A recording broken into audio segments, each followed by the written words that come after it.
Hadley on a Tattlebomb with Dan Murphy in Abu Dhabi.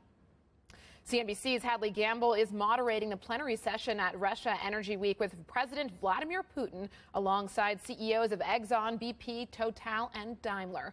And there you have a look at what is happening in Moscow. These are live shots happening right now. On today's agenda, the panel will debate the state of energy markets amid record gas prices, hopes for COP26, the geopolitical landscape, as well as a range of other topics. President Putin is about to give the opening speech. We are going to listen in when the president takes the stage. This is obviously an incredibly volatile time for energy markets with the spike in natural gas prices and also the rise in energy prices. We are going to take a listen in now to what Hadley and President Putin have to say. CNBC's senior international correspondent and anchor based in Abu Dhabi. I'd like to introduce our panelists at this point. Patrick Pouyanne, he is the CEO of TotalEnergies. We've also got Darren Woods, he's the CEO of ExxonMobil, the CEO of BP, Bernard Looney as well, and the CEO of Mercedes-Benz and the chairman of the board of Daimler, Kallenius. Gentlemen, welcome and thank you so much for joining us. We all face a very uncertain future. The UN has essentially said that global warming is not only a code red for humanity, but also a red alert for the planet. And at this point, all of this is coming against the backdrop of a global energy crisis. We have supply chain disruptions globally as well. We've got international security threats with the Taliban back in Afghanistan. We have rising geopolitical tensions in the South China Sea. We've also, of course, got the prospect of inflation as well as potentially stagflation.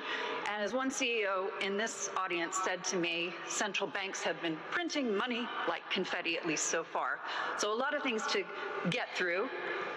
At this point, the big question, of course, is how are we going to continue to meet the needs of the world's growing population, 9 billion people by 2040, and at the same point, avoid destroying our planet? I'd like to invite the President of the Russian Federation, Mr. Vladimir Putin, to speak.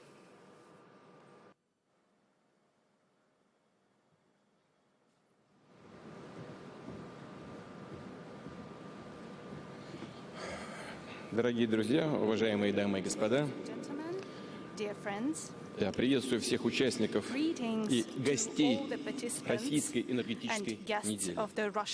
Москва вновь принимает руководителей Moscow once again welcomes the heads of the leading energy companies and groups, prominent experts and specialists.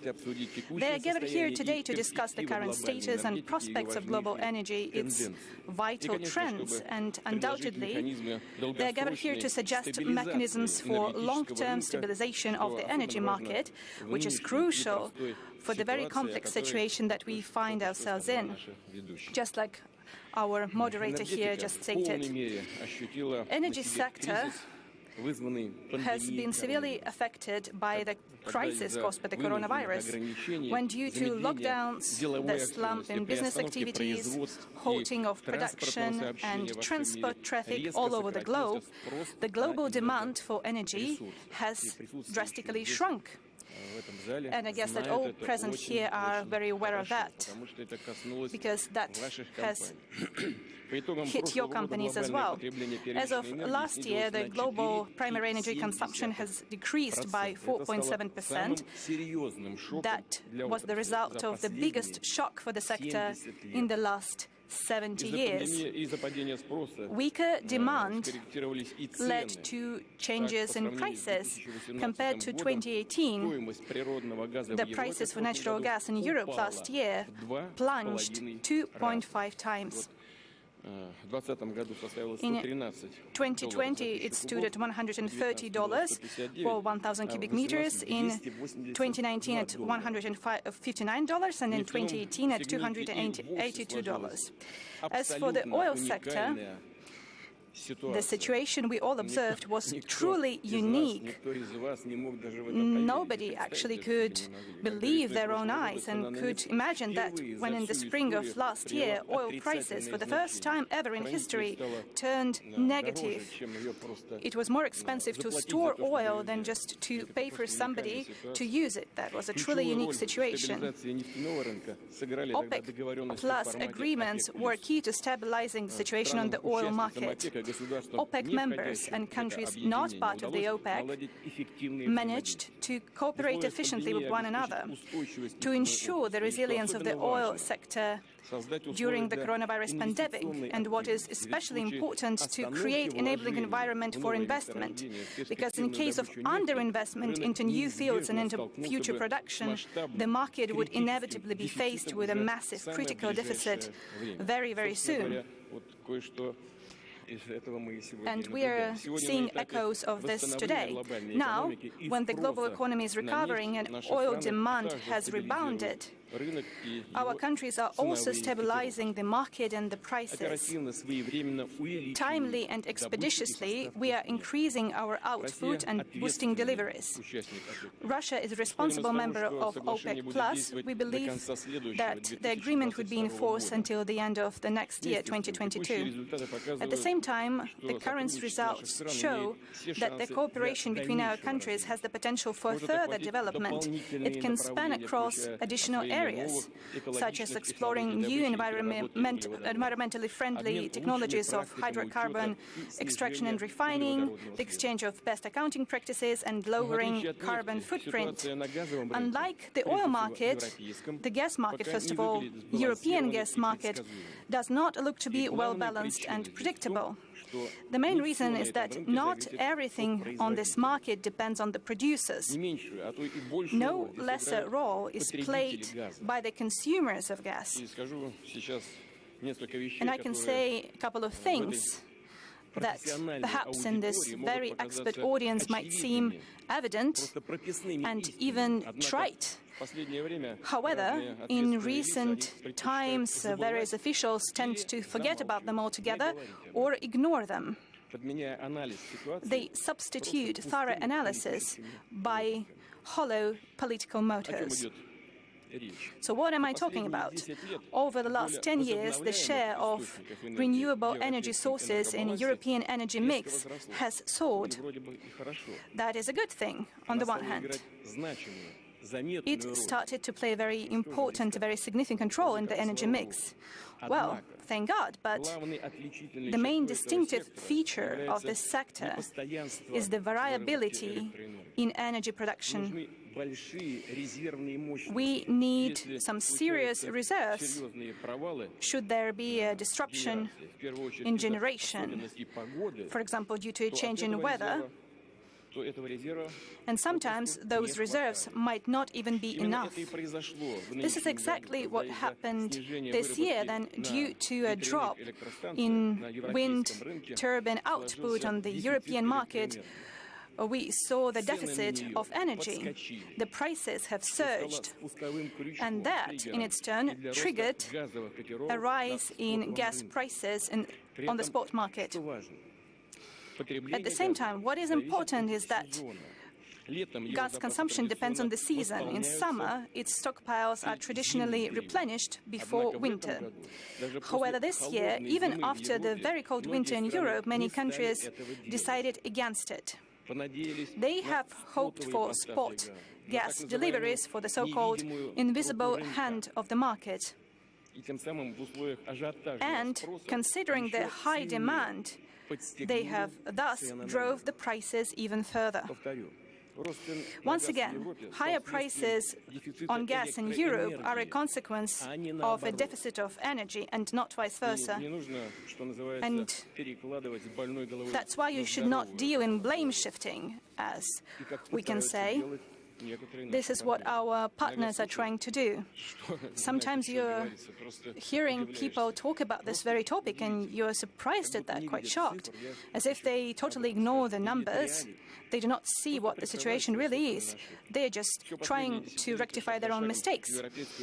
Over the last 10 years, step by step, systematic flaws were introduced into the European energy system, and they led to a massive energy crunch.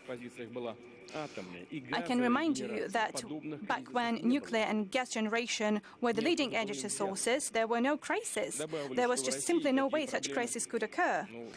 I would like to add that in Russia, such problems are impossible to imagine these days. Long-term approach to the development of fuel and energy sector allows us to ensure the lowest level of energy prices for the population and companies compared to the European prices. For example, the average price in euro in Russia is around 20 euro for megawatt hour. In Lithuania, it stands at 256 euro. In France, 300 euro, and in the UK, 320 euro. Energy bill rises are strictly limited and regulated, contrary to European countries, where due to higher energy generation prices, energy bills in recent times have soared almost every single month. I have the information, but I'm not going to tire you with the exact numbers. Going back to the situation on the gas market, I would like to add a few words. We often hear that high prices play into the hands of commodities producers, allows them to have surplus revenues without any visible effort. Although those who support such an opinion do not understand what they are talking about. They prefer not to plan ahead, not to take into account long-term prospects, and they are quite clear, including for the producers. A sharp, multifold increase in energy prices forces companies, economies, and utilities sector to drastically increase their expenses, drives down energy consumption and lowers energy generation. Accordingly, high prices may actually have a negative effect for everyone, including for the producers. And our producers, including those present here today, understand that very well. For any market, stability and predictability is important, and Russia flawlessly fulfills its contractual obligations to our partners, including our partners in Europe. We ensure guaranteed, uninterrupted gas deliveries to Europe. We have all the reasons to believe that by the end of this year we will reach record levels of gas deliveries to the global market. Moreover, we are always trying to meet our partners halfway. We are prepared to discuss any additional steps. We've been consistently working on strengthening energy security of the entire European continent. And together with European companies, our partners and friends, we are implementing a number of major infrastructure projects, such as Turk Stream, Balkan Stream, the Nord Stream 1, Nord Stream 2, and their goal is, for years ahead, to ensure reliability and predictability of gas deliveries in the volumes required by European countries. I would like to add that the implementation of this project leads to a multifold drop in greenhouse gas emissions. And now some more additional information. Carbon intensity of Russian natural gas deliveries along the Nord Stream 1 is 3 times lower than the American LNG, just for you to compare. At the same time, we need to negotiate the global mechanisms for balancing the energy market. We need to launch a substantial, detailed dialogue between the energy producers and consumers, free from any political load or enforced cliches. We are talking about very important issues which define the work of companies, organizations, and define the welfare of households of millions of people, both in Russia and in our partner countries, including countries in Europe. I'm sure that during such a dialogue we can find solutions which would take into account market trends and interests of all parties.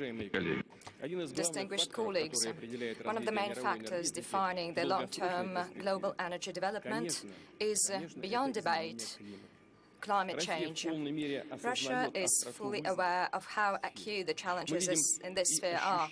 We can see and feel all the threats and risks, both for the humankind, for the planet, as I have just said, and for our country as well. And in this country, the average annual temperature has risen 2.5 times faster than the global one, and over the past decade it has gone up by 0.5 degrees Celsius, and in the Arctic the temperatures are growing even faster. Russia has been supporting international climate initiatives. We have been honoring our obligations, and in the upcoming decade we intend to ensure that the greenhouse gas net emissions are lower than in the European Union. And this, dear colleagues, are not just empty words, it's a direct guideline to follow. We have been implementing a number of projects that have already yielded results and will do so for many years to come. Russian oil gas companies have been burning less APG, and I would like to reiterate, I have said about that at one of the meetings, our indicators are the best ones. We have been launching projects to capture CO2, and we have been transferring to high technological standards. We have been doing a big job to upgrade electricity and residential and utility sector, and we will continue to support these initiatives. Russia has great potential to increase energy efficiency, which is estimated at 1/3 of the current energy consumption. And in this regard, I'm tasking the government with the updating of the state program called Energy Saving and Raising Energy Efficiency. We have spoken about that at the meeting with the government. There is a need to extend it till 2035 and double down on all the sectors of the national economy, including industry, agriculture, transport and utilities, in order to achieve ambitious goals to bring down the GDP energy intensity and thus the adverse effect on the environment. I would like to add that Russia has taken practical steps to make its economy net zero, and we have been setting concrete targets here. We'd achieve it no later than in 2060. I will reiterate what I've already said.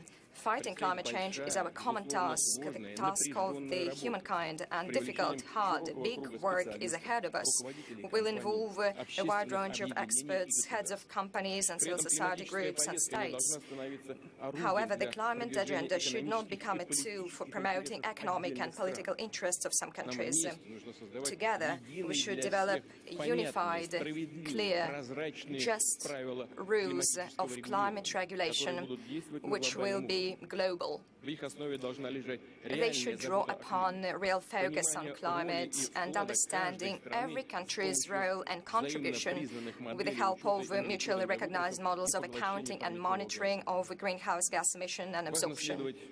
It is important to follow the principles of technological neutrality. I mean, we should be objective, taking into account carbon footprint of different types of generation.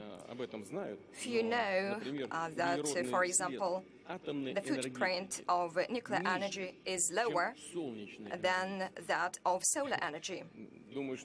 I think that even those present here, maybe experts here about that for the first time. And Russia has a unique practical experience of developing and long-standing use of nuclear technologies, including fast neutron reactors that will allow us to transit to closed fuel cycle in the future and use small nuclear reactors more broadly. And by the way, a floating small nuclear heat and power plant has been successfully put into service in Chukotka, northern part of our country. And drawing upon our achievements in this sphere, we'll continue to export nuclear technologies and thus make our contribution in the decarbonization of the global energy. Beyond debate, the key role to solve the global problem of the greenhouse gas stock should be played by climate projects, including those tapping into the potential of natural ecosystems. And Russia has indeed unique opportunities to offer. And the effectiveness of these projects in our country has been much higher than that of the investments into the development of European renewable energy.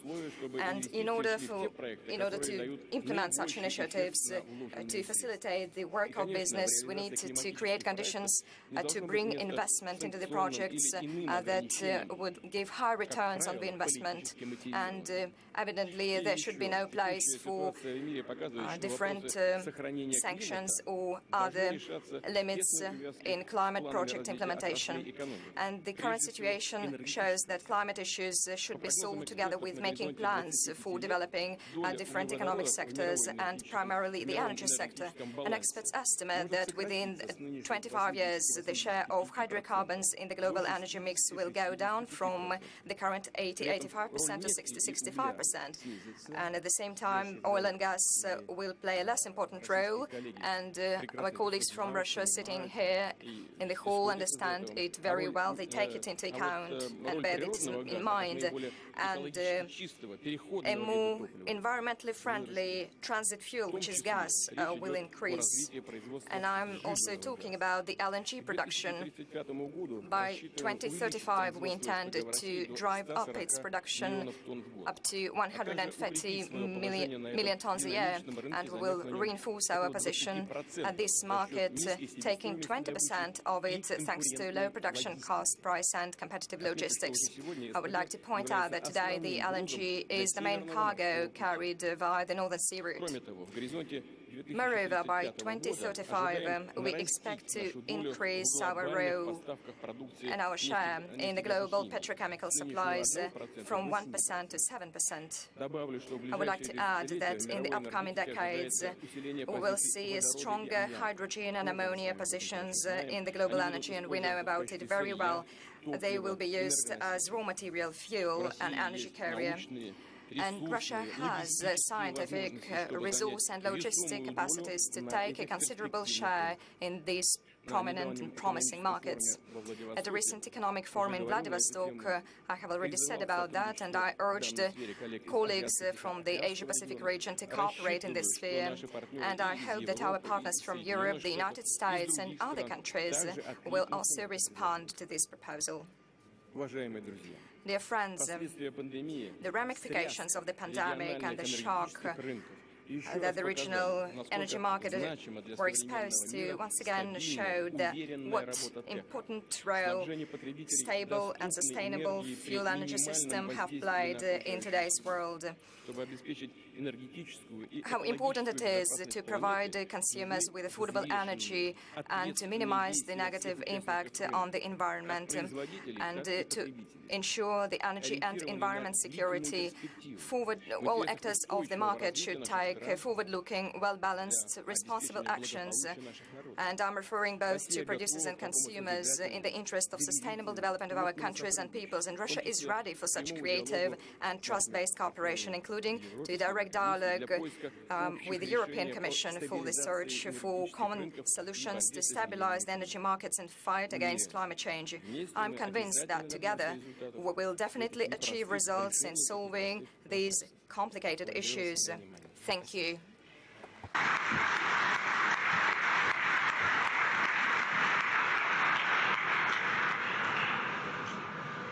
Mr. President, thank you so much for those remarks.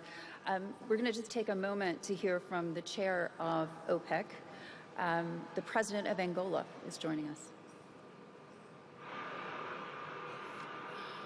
Well, we will be continuing to monitor the events in Moscow and getting back out to that panel shortly. We'll bring you more headlines as they come from President Putin, those energy execs, and Hadley Gamble. Now, earlier today, we spoke to the chief executive of Russia's sovereign wealth fund, Kirill Dmitriev, about Russia's role in the current gas price situation. Russia has always been a very responsible energy player, and President has been very clear that some of the short-term volatility that is seen is because Europe actually decided not to sign long-term contracts with Russia that Russia offered. So there is no question that Russia has been a complete responsible player in oil and gas. I'm sure President will speak up to this shortly. And we have signed long-term contracts with many of the countries, and countries that have long-term contracts with Russia do not have those spikes that we are seeing. And you've seen comments from President Putin that Russia can help to solve the current crisis through increased supply. So there is no question Russia is a very reliable, consistent energy producer and wants to really partner through long-term contracts and other opportunities to ensure there is no volatility in the gas prices. Volatility is not good. Meanwhile, the IMF's Director of Monetary Policy and Capital Markets, Tobias Adrian, says financial institutions are also keeping a close watch on the natural gas crisis and that more policies will have to be adopted if it does not abate soon. We are looking at commodity prices, at energy prices very closely. And there has always been an expectation that prices would run up to some degree. Last year, commodity prices and energy prices dropped very quickly as economies were shut down when the pandemic hit. And of course, part of that had to be reversed mechanically. The question is, how long is it going to last? How persistent it is going to be, and how big of an effect is it going to be? And so we are certainly looking very closely at what's happening. And the longer it persists, the more policies are going to have to be adapted. Including the ECB, I suppose. So all central banks around the world are looking at those factors very closely. And, again, one key question is to what extent the energy prices are feeding into core inflation. So typically, central banks are targeting core inflation. So energy prices feeding into core inflation. That's number one question. And question number two is whether inflation expectations are shifting. At the moment, for the ECB, you see very well anchored medium-term inflation expectations. In fact, they're still a little bit below target. But if that were to change, that could change the stance of policy. Ron Smith joins Dan and myself now, oil and gas analyst from BCS Global Markets. Ron, we were just listening to some remarks from President Putin over in Moscow around the current gas crisis. And his point was that we need some serious reserves should there be a disruption in generation, for example, due to a change in weather. And he attributes the recent gas crunch in Europe to the lack of ample reserves. To what extent do you think this situation could have been avoided had Europe built up more reserves? Well, I mean, I heard him make a comment, and the question is reserves of what? Natural gas reserves, definitely. I mean, the UK has lost the Rough storage facility in the last couple of years, and it was never replaced. And so that makes all of Europe somewhat more susceptible to a sudden demand in gas. But the problem that Europe is facing on the electricity front right now is just the fact the wind has disappeared. Last year was extremely windy, and this year is more normal, and therefore you've seen average wind speeds go down about, well, in Germany in the first 5 months of the year, they went down about 35%. It's hard to store electricity. So the reserves have to be in alternative forms of generating electricity, be that natural gas, coal, nuclear, whatever. But what Europe has been doing is shutting down coal and shutting down nuclear, which is putting more and more pressure on gas to make up the difference. So it's not just you would need more gas storage, you'd also potentially need more gas generation capacity. Well, given that natural gas is seen as a key bridging fuel to get us from now to the point where we are more reliant on those renewable energy sources, what are Europe's options and what does the path forward look like?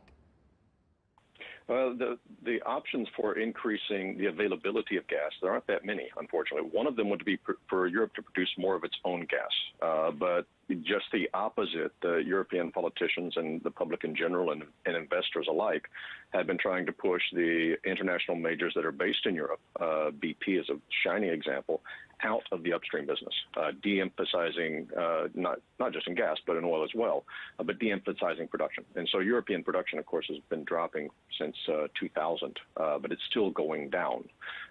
There could be a refocus on at least trying to slow the rate of decline, if not actually adding a bit more European production. That would be step one in my to-do list. Step two would be to try to increase pipeline supplies, because pipeline supplies, and that can basically North Africa, Central Asia, Russia, perhaps Norway, these are much more reliable than LNG. LNG's famous flexibility, as Europe is finding out now, is a two-edged sword when supplies are tight. So I would not actually recommend that Europe try to increase its dependence upon LNG in this environment. And Ron, we know the president has used this event in the past to focus on domestic issues. He's often angled his comments towards a domestic audience. But with Europe's energy supply crunch and the cost of gas in focus, the international community is paying very close attention to what unfolds over the next couple of hours. We've just heard President Putin say that European countries should not deal in blame shifting, as he characterized it. With regards to what happens next, though, he also said that Russia is prepared to discuss additional steps to strengthen energy security with Europe. Ron, with what strings attached? Well, I think the one thing that Russia is going to want to see is more long-term contracts with Russian exporters, probably just Gazprom, and a full usage for Europe to allow the full usage of Nord Stream 2, which of course is now physically completed and they're waiting for approval for it. I think those are going to be the two main strings, and it's pretty straightforward. They would like to have a commitment to buy Russian gas from the European side on a long-term basis. I do think, too, that this hard push by Europe, and this is a point that's being made by Putin and some others, this hard push by Europe to move to all short-term gas supply signals, the breaking of the long-term oil contracts and converting them to month-forward and day-forward pricing is now showing to be, well, to expose markets or expose consumers to a very high degree of volatility in price. Whereas the irony is if Europe still had all oil-linked prices like they did, say 12 years ago, the price would be several multiples lower than it currently is. So I think they'd probably like to see it return to some of those more stable pricing mechanisms. Right. Ron, we've also just wrapped up a conversation with Fatih Birol at the IEA. Of course, the agency was out with a very significant report today on the future of the energy transition, but he did comment on the situation in Russia. He says Russia, with current capacity, can actually increase exports to Europe by 15%, he says. A direct quote from him, he says this would calm the European gas markets and it would be good news if Russia does it. To what extent are we likely to see an immediate response like that from the president and from Russia today? I would dispute his number that they could increase it by 15% immediately. Gazprom in September produced about 1.36 billion cubic meters per day. This was the highest September level since 2008 in a somewhat different era of Gazprom production. That was nominally about 91% of available peak capacity, which is about 1.5 billion cubic meters per day. However, that in that 1.5 BCM may be what he had in mind. Ron, that is not a sustainable number. Ron, yes. I'm sorry, I've got to interrupt you. President Putin is beginning to speak now in Moscow. Thank you so much for joining us. Let's get straight out to Moscow. Not using any weapons, if you have been paying attention. As for economy, where we are using weapons, in what conflicts we are taking part. As for economy, this is not something we tend to use. Even during the hardest parts of the Cold War, Russia regularly has fulfilled its contractual obligations and supplied gas to Europe. By the way, back then, your fellow Americans were trying to fight this very project, pipelines for gas, and back then the leaders have insisted on actually implementing this project, and this project continues to be used for the energy mix in Europe. And this is what I call a politically motivated blather. It has nothing to support it when it comes to saying that we use energy as a kind of weapon. Look at what's going on right now. Europe is extracting 54 million cubic meters of gas per year, and its number is falling in Europe, in the Netherlands as well. And Gazprom produces more than 500 billion cubic meters of gas per year, and they are going to increase that number because they have reserves of 35 trillion cubic meters of gas. And if you would look at it in general, then Russia's reserves are practically unlimited. And we are expanding our supplies to Europe. Even in the very complex conditions we live in today, Gazprom has increased its supplies by 10% to the European countries. And overall, the increase stands at some 15%, including LNG, because LNG also grew by 13 to 14%.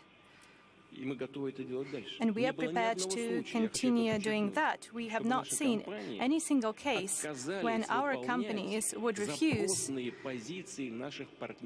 to answer to the demands of our partners who wanted us to increase our supplies. Even during the very harsh winters of recent years, when our partners wanted us to increase the supplies, even beyond the contracts that were in place, we were doing that.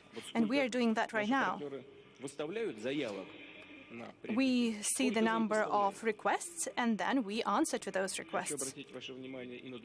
I would like to draw your attention to one more fact, that the supplies of American LNG actually moved from Europe to Asia when the prices were right.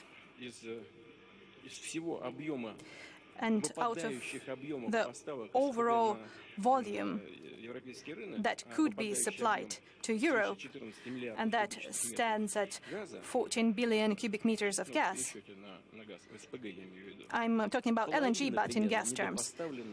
Almost half of it was undersupplied by American companies. So actually, who is using those energy tools for their own purposes, Russia or someone else? We are increasing our supplies while partners from other countries, including the US, are actually decreasing their supplies. This is open information. You can just look it up on the internet. You can find it all there. And you're talking about Russia being accused of using energy as weapons. This is utter nonsense. This is politically motivated blather that has nothing to support it. No foundation whatsoever. That's it, in general. When the European benchmark, though, is up nearly 600% for the year, it's taken several months to get to this point, several weeks of a price surge globally. I mean, at the end of the day, I guess the question is, how can you expect Europe to believe you're a reliable energy partner when you're not supplying that energy via the pipeline?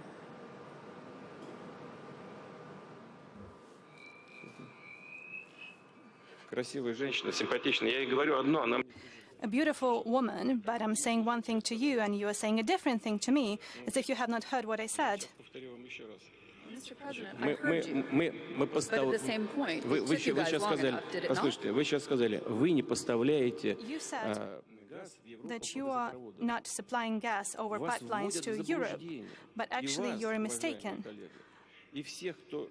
You are mistaken, and all those who feed on the information they receive. We are actually increasing our supplies to Europe. Gazprom at 10%, and overall Russia increased our supplies to Europe at 15%. We have increased our supplies over gas pipelines. We have also increased LNG supplies by 13%. We are increasing, not decreasing, our supplies to Europe. And other suppliers have decreased their supplies by 14 billion cubic meters, and half of that is due to the American suppliers. Is that not clear? We are increasing, not decreasing the supplies. And if we are asked to increase some more, we are prepared to increase some more. We are increasing the supplies as we are required by our partners. There is not a single refusal to answer to the increasing demand. We are also increasing our supplies to Turkey over the Blue Stream. The Turk Stream, we are increasing our supplies to the Balkans. through the Turk Stream, etc., we are increasing the supplies over the existing routes, even through Ukraine. And the increase through the Ukraine transit hub beyond the contracts that we have would stand at 10%. We cannot increase it anymore. We are being hinted that you should increase the supplies over Ukraine, but it's dangerous to increase them because the equipment has not been repaired for decades. And if we would increase the supplies, then it's just going to fail. And Europe would be left without any gas. The equipment is 80% outdated. They do not want to hear us. They just want to blame Russia for something. Who is they? Your European partners?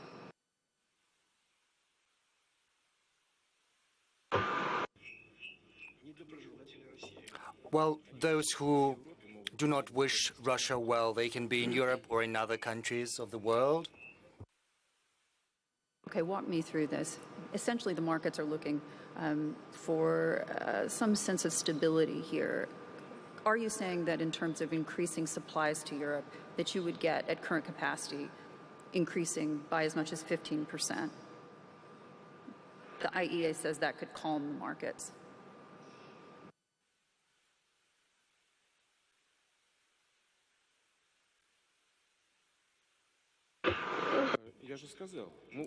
Well, I've said that we've already increased these supplies by 15%.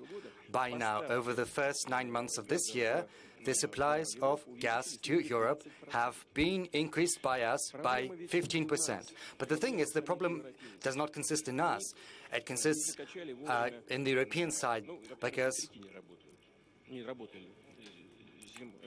well, first, we know that the wind farms did not work during summer because of the weather. Everyone knows that. Moreover, the Europeans did not pump enough gas into their underground gas facilities. Just 75%, that is very little. Everyone understands that. Everyone knows that. And the supplies to Europe have been decreased from other regions of the world. We have increased the supplies, but others, including the US, have reduced their supplies, and this is the cause of the panic. Part of the gas is deposited in the Ukrainian underground storage facilities. I may be mistaken, I do not have the exact figures, but around 18 billion cubic meters of gas has been pumped into the Ukrainian underground storage facilities. But most of that gas does not belong to the Ukrainian operators. Most of this gas belongs to European operators and private companies, and we and our partners know what is happening in the Ukrainian energy sector. Let's remember 2008, when we couldn't do anything about Russian gas. That was back then. That was the cause of the crisis back then. We were demanding that they give us our gas, and they didn't do that. Right now, there are some irresponsible politicians in Ukraine who say that they need to nationalize the gas that is stored in Ukrainian underground facilities and that does not belong to them. And what are we witnessing right now? We see that the gas is taken away by foreign operators from the facilities where it's stored in Ukraine. We can supply more, but we need requests to do that. As I've told you, we increase the supplies as much as we are requested to. They've requested 15% by now. If they ask more, then we will supply more. So we do everything we have to under our obligations, and we are willing to supply even more than that. But we need some foundation for that, a request. We cannot simply do that on our own volition. And there has not been a single case when we refused such a request. These things will come at a cost. Can you assure us that there'll be no price gouging?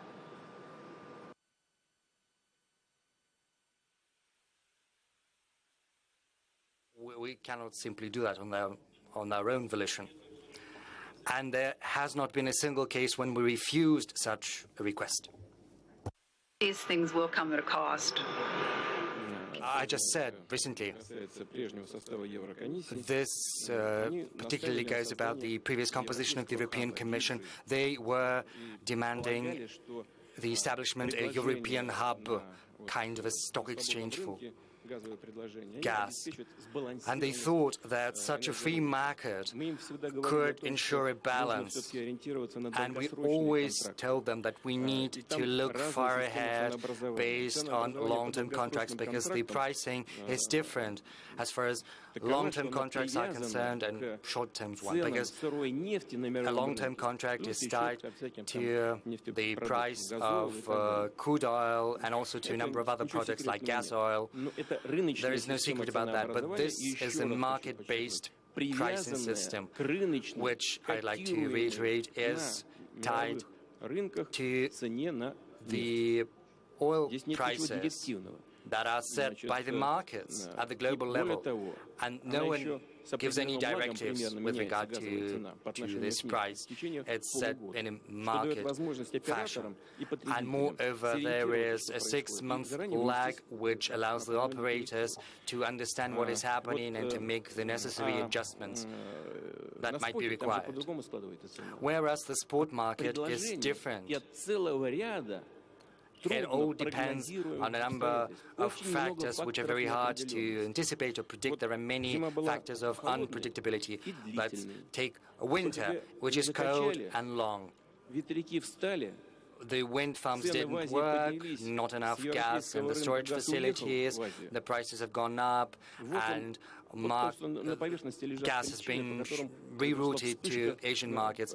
So these are the factors which explain this situation.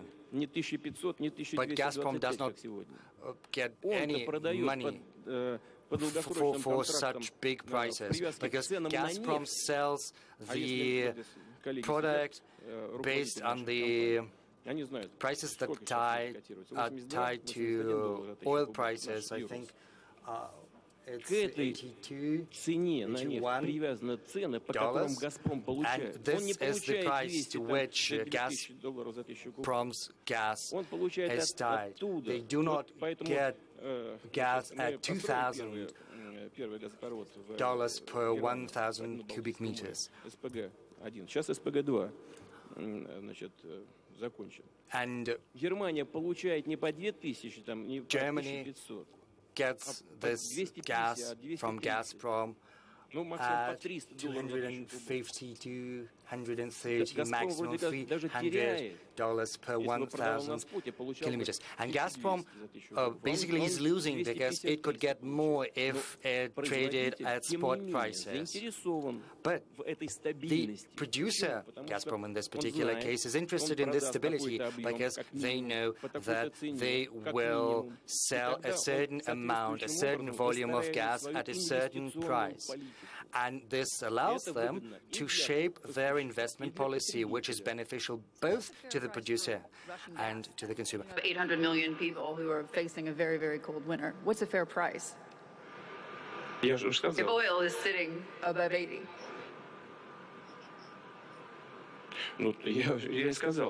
Well, as I said, this just price cannot be set by decree.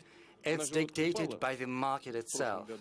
Let's look at what happened last year when oil prices went down last year, the year before that, and the gas prices went down accordingly. And as they say, well, Gazprom was in a tight spot. The production went down, and the profits, and the net profits too, went down. When the oil prices started to creep back up, the revenue started to grow as well. But Gazprom is not speculating on the price of gas in Europe, and I would very much like everyone who follow this meeting hear that Gazprom does not get $2,000 per 1,000 cubic meters like at the London Stock Exchange or elsewhere. No, it supplies under long-term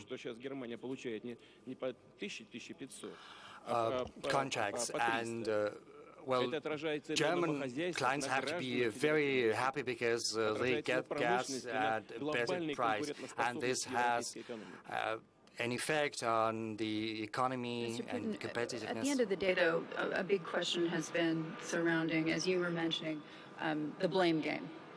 One person that has not cast the blame on Russia is, of course, the outgoing Chancellor of Germany, Angela Merkel. She has advocated that you continue to use Ukraine to supply gas to Europe beyond the commitments of 2024. Can you commit to that?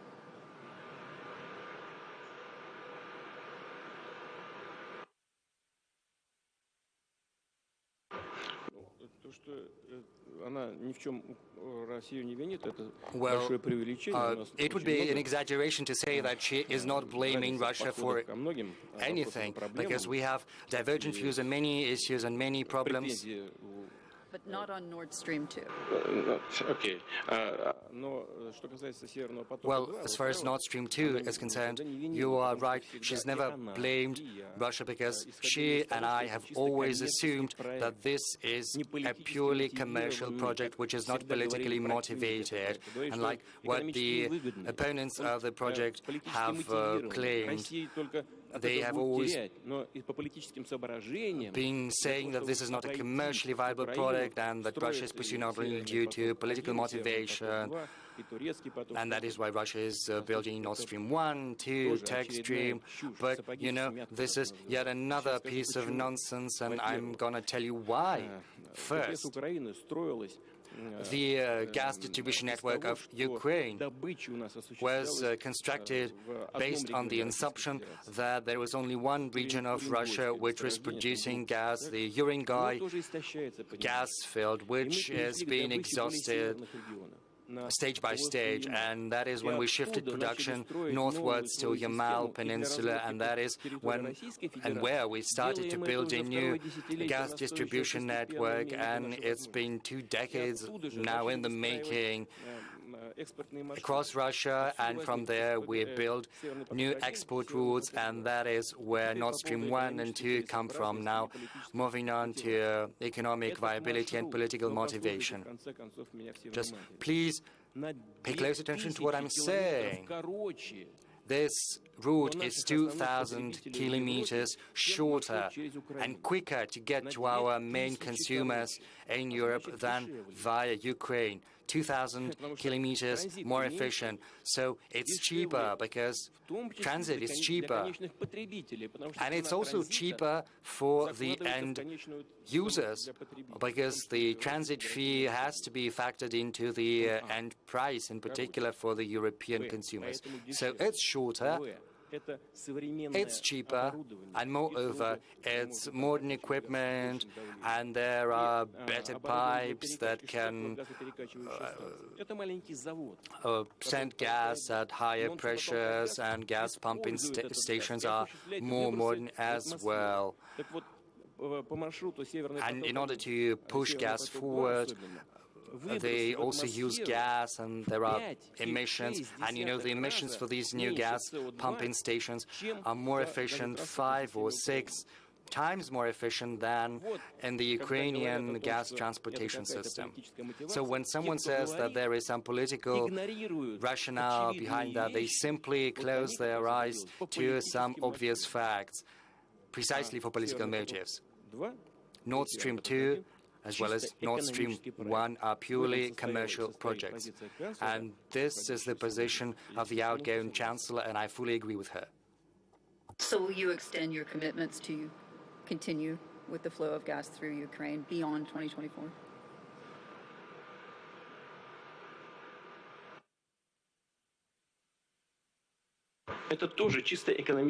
This is also a purely economic issue. I have told you that the wear and tear of the gas transportation system of Ukraine, according to different estimates, is at 80%, 85%, and in order to preserve this transit, let alone increase it, which is what we are doing despite our political differences, this year we have increased that by another 10% more than our obligations. We would very much like them to be grateful, and instead they're only criticizing us more. But in order to increase that, this system has to be modernized, and this goes not just for us, it concerns us and also European clients and the Ukrainian operators. Secondly, we need to understand how much we can sell, because this is a very important issue.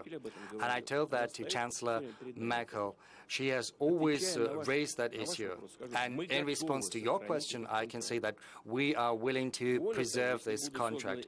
Moreover, if the economic and technological conditions are there, we are willing to increase the volumes. But we need to understand how much they're going to buy from us. I anticipate there are going to be questions about the environment, about the transition to a low-carbon economy, to carbon footprint reduction. If Europe is abandoning hydrocarbons and gas, in particular, in the end, in future, so how can we commit ourselves to increase transit via Ukraine if Europe stops buying gas from us? Just tell us how much you're gonna sell, you buy. Let's make a deal, then we will understand how much we will be able to pump via the northern route, via Turk Stream, how much we can maintain via the Ukrainian route or even increase it. We need to understand the volume of the market. And if Europe tells us that they are simply trying to abandon hydrocarbons, but at the same time they say that after 2024 we need to continue pumping gas via Ukraine, I don't understand where that comes from. Well, let's sit together, look at the maps, make the calculations. If we're ready, yes, we are ready to do that, but we need to calculate everything to look into that. Alexander Novak, your Deputy Prime Minister, was suggesting last week that moving quickly with the regulatory hurdles, getting them out of the way before allowing gas to pass through Nord Stream 2 would actually, at least in the medium term, assuage the gas crisis that we're seeing in Europe. Have you had an indication from Europe that that is moving more quickly, that we could see Nord Stream 2 come online at a sooner date?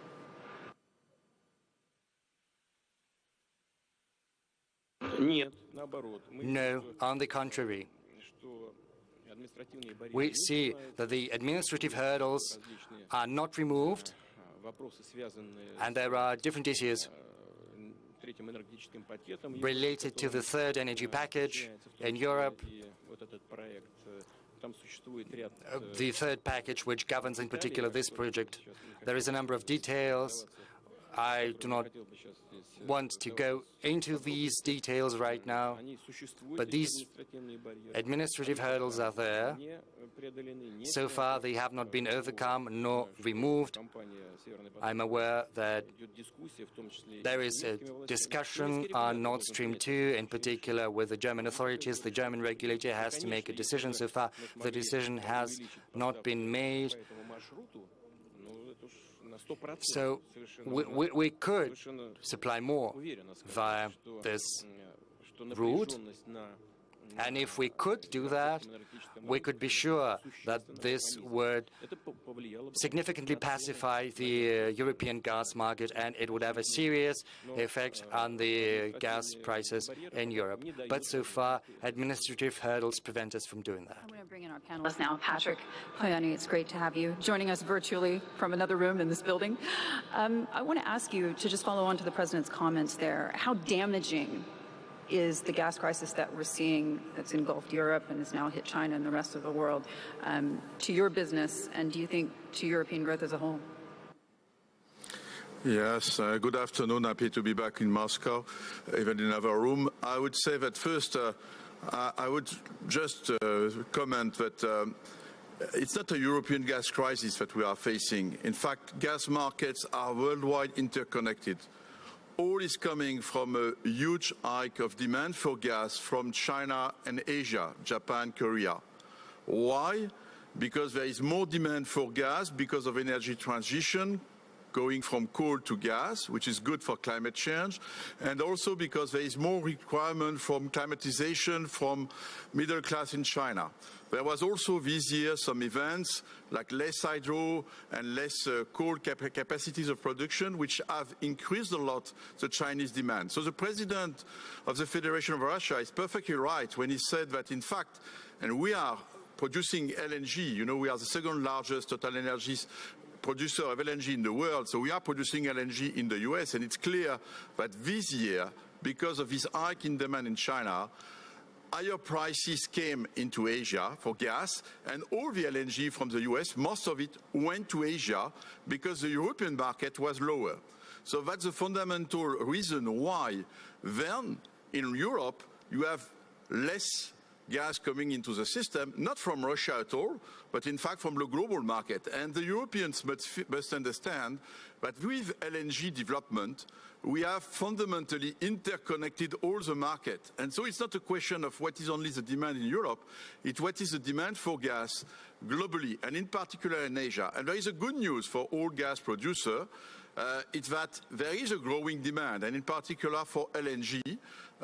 Again, we are managing TotalEnergies 10% of the LNG market per year, so we are very aware, and there is a growing market, more than 10% per year in the last 7 years.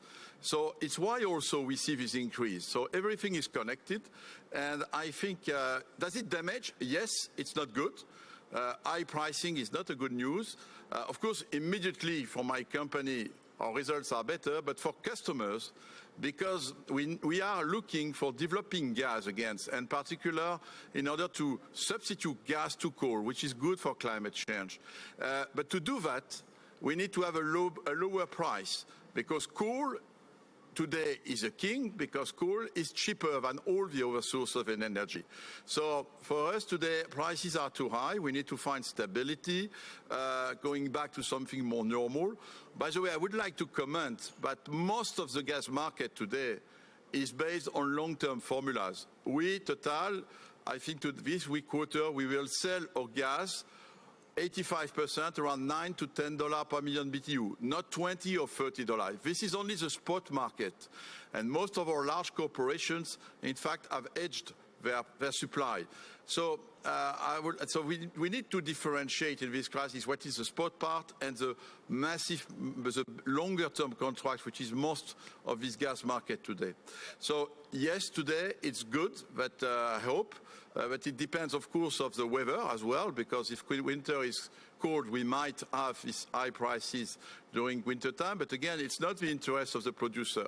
The interest of the producer to develop gas market, in particular in Asia, is to come back to lower prices and, in fact, to convince our customer that the best is to have longer-term formulas which stabilize more the impact of the spot, in fact, which are more based, I would say, on what we had in the old times S-curve. So that's, I think, a lesson.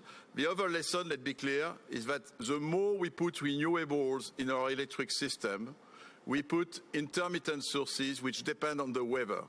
So this year, the markets of energy is hit because there was a big freeze in February in the US, less rain in China and Brazil, less wind in Europe. I don't know why all these events occurred, but this has, I would say, lower all the inventories on gas, and so we see today an exceptional circumstance. And I think that after winter time, we should be able to come back to better prices and lower prices, which would be good for everybody. Thanks so much for that, Patrick. I'm going to bring in Bernard at this point. When you think about this with regards to BP, we understand that the EU, of course, is talking about proposing legislation today. They're going to roll that out in Brussels, which would essentially require that all oil and gas drilling would be stopped in the Arctic, and that there would be an inability to bring those products to market.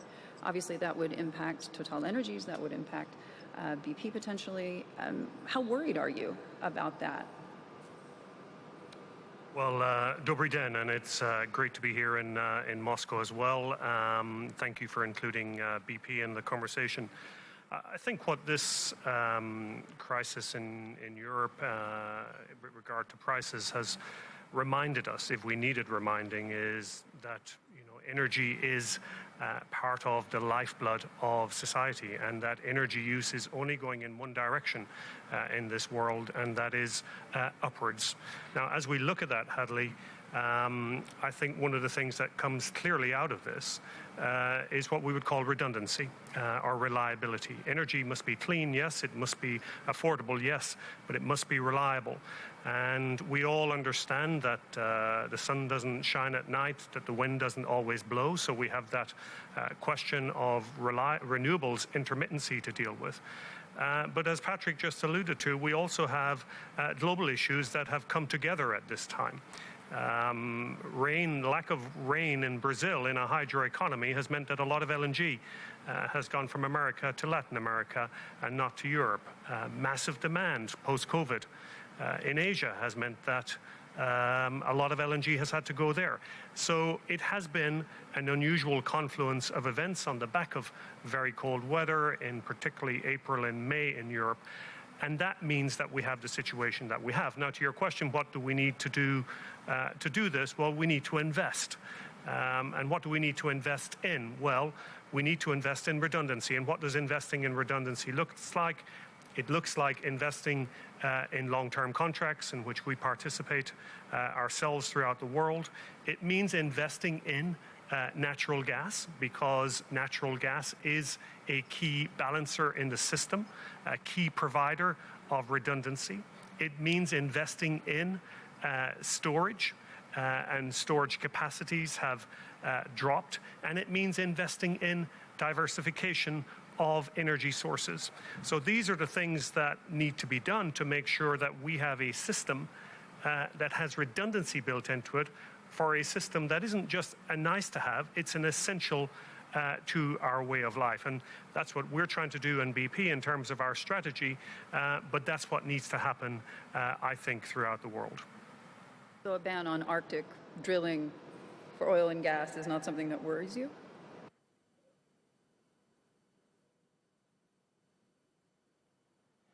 Bernard? So a ban on Arctic drilling by the EU is not something that worries you? The issue that we need to address here is an issue of demand. I think the issue of supply is well documented. We are all doing what we can on the supply side. But at the end of the day, if supply goes away and demand doesn't change, that only has one consequence, and that is an escalation in price rises. So I'm not suggesting that the onus needs to be put on customers or society, but this is a system, and both the supply and the demand side need to work together. Just simply correcting a supply side issue without affecting demand will not result in a more stable system. It will result in a more volatile system, and quite frankly, anything that's more volatile is typically not in the best interest of society. Speaking of volatility, Patrick mentioned China. President Putin, in the past, you've said that China and Russia agree on a number of issues. You're very close in terms of your priorities, both regionally and globally. I just want to get a sense of how you feel about what's been happening of late in terms of rising tensions in the South China Sea. President Xi has reiterated that it's the historic task to complete the reunification of the motherland, that it must be fulfilled. And of course, he's talking about Taiwan. When you think about this a bit more broadly, if China were to invade Taiwan, would you say a real risk of war?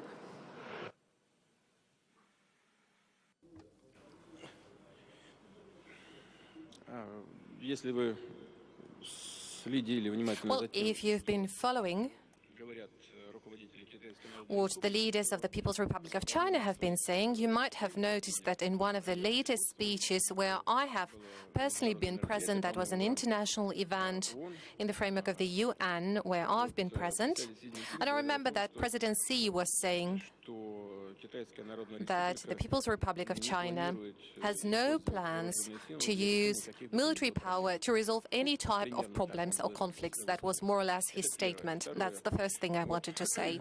Secondly, as far as I understand, the Chinese philosophy regarding the philosophy of statehood and state management, it does not include use of force.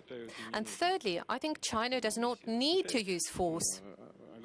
China is a huge, powerful economy, and in terms of purchasing parity, China is the economy #1 in the world, ahead of the United States now.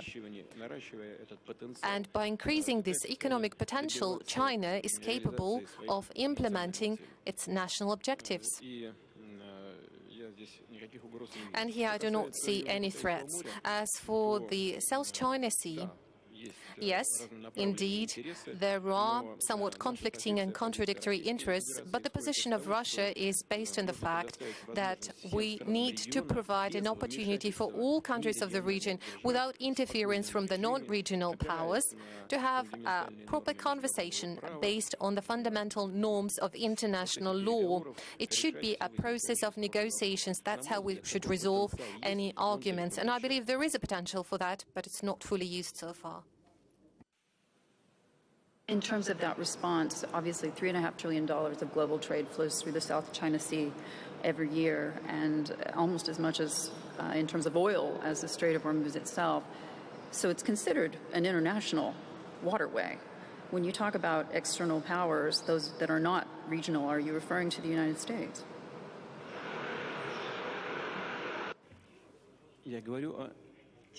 Well, I'm primarily talking about those countries that are not part of this region. When you think about this a bit more broadly, President Xi has, of course, taken drastic measures to address this energy crisis. He's essentially said they should buy gas at any price. Obviously, there's a lot of conversations being had about whether or not China was going to be able to stick to their goals in terms of the climate change agenda in the face of this rising crisis. How damaging do you think it will be to the green energy agenda if China is forced via this crisis to move away from their goals?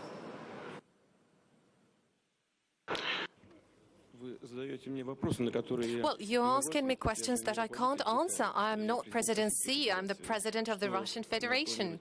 And I can't tell you what are the plans of the Chinese management, but I only know what they do. And that also includes cooperation with Russia. First of all, China is the largest trade partner for Russia, and despite the decline in the global economy, the trade turnover between Russia and China is increasing, and in 9 months of the current year, it has exceeded $100 billion, and that is a very good indicator for us. We can even set a record for this year. And in this regard, China is a highly reliable partner for us. And I'm not talking about political components of that. I'm talking about China being a strategic partner of ours in almost all areas. And China is truly a reliable partner and an ally. And China is delivering on all undertaken commitments. And if there are any questions, be that in the economic area or in any other area, we always sit at the same negotiating table and we search for solutions, and we do find the solutions by making compromises. The same applies to cooperation in the energy area. China works with us to develop one of the largest projects on the LNG, by the way, together with TotalEnergies, with Novatec. And that is a successful project. That is Arctic LNG. The second project that China will also most probably participate in. Together we have agreed on supplies of gas, of pipeline gas to China. We have constructed the pipeline route, and the total volume that we're aiming to achieve is 38 billion cubic meters. China is a huge market and a rapidly developing and growing economy with a very large amount of consumers. And I believe today we have generally agreed on the second route going through the territory of Mongolia. But I've been saying that before. If we relate to the supplies of coal, China has large coal generation, and the leadership of China is taking large effort to eliminate and go away from coal generation. 1.5 billion people live in China. It's not that simple to do. It's not a trivial task. They need to protect the interests and the needs of their population, and that's exactly what they are doing. And they have a very careful plan, very balanced plan to decrease the carbon footprint. And the same applies to the transition period when more of blue fuel will be consumed, more of gas. And it is in our plan to increase the gas supplies through the available infrastructure and also in terms of the ones that will only come up in the future. I do not know whether China will be able to deliver on all the plans that it is setting itself, because the volumes are huge, but everything that has been done by China in terms of achieving the goals that they set, it was all delivered properly. Really, literally everything, be that economics, they've achieved everything, and that gives us hope that also in terms of decreasing the anthropogenic load and the carbon footprint, they will achieve the goals that they set themselves up to 2060, as far as I remember. China delivers. We are taking you back to U.S. programming as our colleagues are about to break the key inflation data. This is the latest consumer price index, the last one before the Federal Reserve meets in 3 weeks' time, which is obviously a pivotal meeting when it comes to the Federal Reserve's taper plans. There's a look for you at how currencies are faring in the lead up to this print. The euro trading about 0.25% higher versus the dollar. Sterling also trading higher versus the dollar. Let's get over to the U.S. Moving, we had J.P. Morgan coming out with earnings this morning, beating in a big way across the board. We're going to talk right now, though. The Dow looks like it would open up about 20 points higher, moving around a little bit there. The NASDAQ up about 53 points higher. The S&P 500 up about 5.5 points higher. We'll also take a quick look at the 10-year. And then I want to get over to Steve Leisman. Right now, the 10-year note standing at 1.570. And Mr. Leisman's got CPI numbers. Mr. Leisman. Thank you, Andrew. Yeah, 0.4 on the headline, 0.2 ex-food and energy. A little hotter on the headline, a little softer on or cooler on the ex-food and energy. Year over year, 5.4. We were looking for 5.3. Ex-food and energy, though, spot on 4% year over year. Energy up 1.3. That was strong. Real earnings of private workers, 0.8. So that's good. They're keeping pace with inflation plus a little bit. And then I'm going to turn to the table here to see if I can get the actual individual areas here. Give me 1 second, Andrew, and I'll call it up. There it is. Okay, going down, let's look at the month-over-month change. Food up a strong 0.9%, led by food at home, 1.2%. Food away from home, 0.5%. Let me look at that used car area there. That's still negative, minus 0.7%. I think that's going to change a little bit. And airfares was another area that gave some relief in the prior month. And I don't see it right there, but let's look at some other areas. Fuel oil, 3.9%. Utilities up 2.7%. All of this energy related, getting away from the energy areas. Commodities, a little relief in there, 0.2%. New vehicles up a strong 1.3%. One more thing, apparel down 1.1%. So a little bit of a mixed bag here on the non-food and energy stuff, but the food and energy stuff up big today, Andrew, and really pointing to this idea. I'm taken by Bullard's comments yesterday. Takes two to tango. That, yeah, we have had supply-side shocks, but the question as to whether or not the Federal Reserve and fiscal policy overly accommodated the ability to spend on those supply-side shocks. Right. I think that's a big story. And what you see when you look at the probabilities down the road, Andrew, very quickly, is the probabilities of rate hikes are coming closer. So what was it, December 2022 probability, now look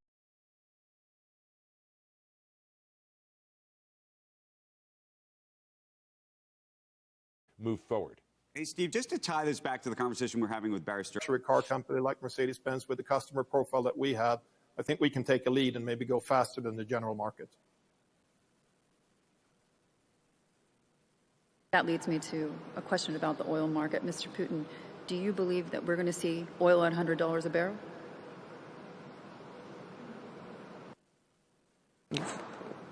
Вполне возможно. Ну, сейчас она растет в цене.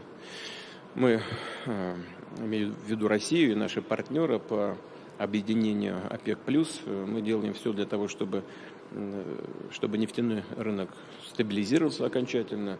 Мы не допускаем резких скачков цен, мы не допускаем этого. И это не в наших интересах. Мы полностью соблюдаем свои обязательства, связанные с с сокращением добычи. Это сложные очень решения для нашей экономики, для наших компаний, потому что, в отличие, скажем, от других бассейнов, на Ближнем Востоке у нас все-таки добыча происходит в трудных климатических условиях. И там для того, чтобы сократить добычу, нужно предпринимать дополнительные действия, связанные с дополнительными расходами. Но, тем не менее, мы на это пошли, мы сократили, рынок стабилизировали. Кстати говоря, большую положительную роль в этом сыграл и наследный принц Саудовской Аравии, король Саудовской Аравии, и бывший президент Соединенных Штатов Америки, господин Дональд Трамп. Я вам говорю совершенно ответственно, потому что я участвовал в этих тройственных переговорах. Здесь нет, поверьте мне, ничего политического. Он отстаивал интересы своих компаний, добивался этих решений. И хоть США не участвовали вот в этой как бы напрямую работе ОПЕК+, но все-таки Соединенные Штаты, имея в виду интересы своих добычных компаний, они повлияли на этот процесс соответствующим образом. И, в общем, нам удалось стабилизировать, спасти рабочие места в Соединенных Штатах в том числе. Рынок стабилизировался, но мы еще не достигли до кризисного уровня добычи 11 миллионов баррелей в сутки. И наша позиция заключается в том, чтобы наращивать добычу в соответствии с ростом потребностей рынка. Вот здесь коллеги мои сидят, руководители российских компаний. Мы, конечно, учитываем и интересы бюджета, но и интересы наших крупнейших компаний. Мы делаем это по согласованию с ними. Ну вот то, что мы сократили добычу, в конечном итоге все-таки пошло на пользу и мировому рынку, он стабилизировался, и цены подросли до приемлемых величин, и нашим компаниям с точки зрения повышения их доходов в связи с ценами на повышением цен на нефть.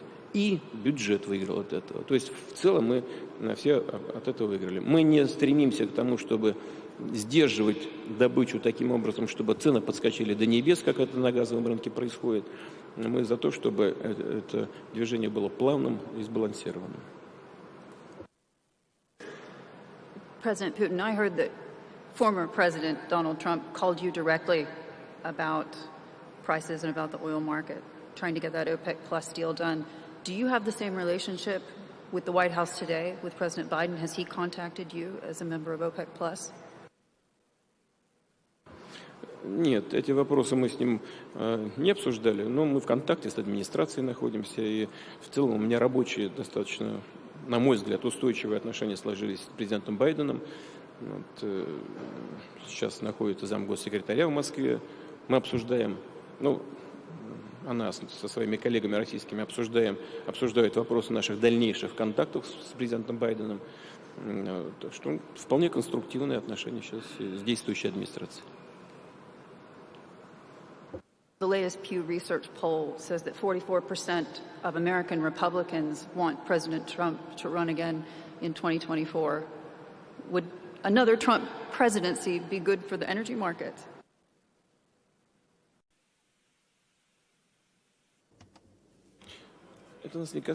Well, this is something that does not relate to us, and I don't want to provide any kind of assessment like this. I've been saying that before the US election, before the election of President Trump, and also after the previous elections, I've been saying that we are ready to work with the President of the United States that is elected by the US citizens. We are not giving any assessments. I'm only saying that the fundamental interests of both countries in terms of security and reduction of the strategic weapons, combating terrorism, money laundering, also combating with tax havens, stabilization of energy markets. Those are objectively important things for us where our interests coincide, and undoubtedly that will result in the fact that the relationship between our two countries will get better, and the US political establishment will finally stop speculating on the US-Russian relationship, trying to damage their own interests and the interests of their own companies. And We've seen that the US imposed sanctions against Russian companies also in the energy sector. But what they've seen is they saw ExxonMobil quitting some very favorable contracts, apart from one project in the Far East that they have been participating for a very long time. Well, who benefited from that? Nobody. The gas prices have skyrocketed. And we see situations in the oil market that the US is suffering from, first and foremost. So the result is not just zero, it's actually negative for those imposing those sanctions. And I do believe that finally the understanding that sanctions policy is not leading us anywhere. And I hope that gradually we'll be able to recover our relationship. I just want to bring in our panelists to this conversation. Darren, specifically with you, when we're talking about the investment that's needed in the oil space, we're talking about $500 billion that's been projected. The IEA in the report today essentially saying that while we need threefold investment in green energy, we also, of course, need more energy investment, particularly in the oil and gas space. At what point do you think that prices in terms of oil prohibit that in the sense that we have demand destruction? Well, good afternoon, Hadley, and everyone on the panel, and Mr. President. Pleasure to be back with the conference today, albeit remotely. You know, I think that's the challenge in this industry, and the things this panel has been talking about and the discussions that you've been having with the President is the challenges associated with balancing the desire to move to lower emissions energy systems while at the same time meeting the critical needs of populations around the world, and the recognition that energy plays such an important role in people's lives and growing prosperity.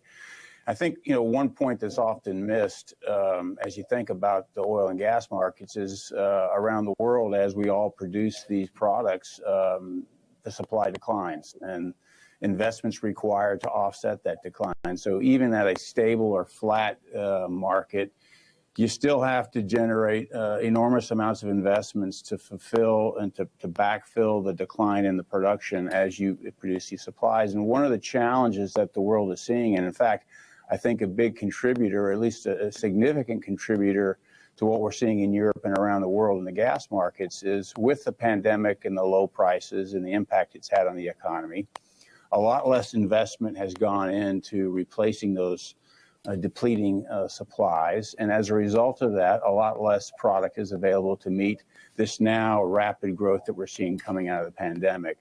And so I think as we've seen historically in these commodity markets, prices will rise to incentivize additional supplies until that supply and demand meets.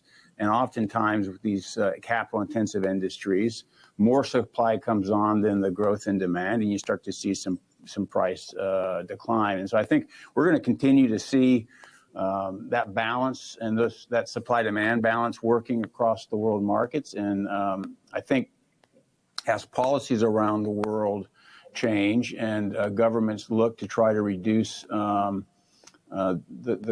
economy's dependence on oil and gas, that has the potential to make a point that Bernard was making, was if we don't balance the demand equation and only address the supply, it will lead to additional volatility with creating additional imbalances. So I think the real challenge for everyone around the world is, one, to work collaboratively, but two, to make sure that we've got good, thoughtful policies that recognize the importance of the role they play in people's lives, and then figure out how you thoughtfully manage this transition with the redundancy and some of the backup that the other panelists have points have made.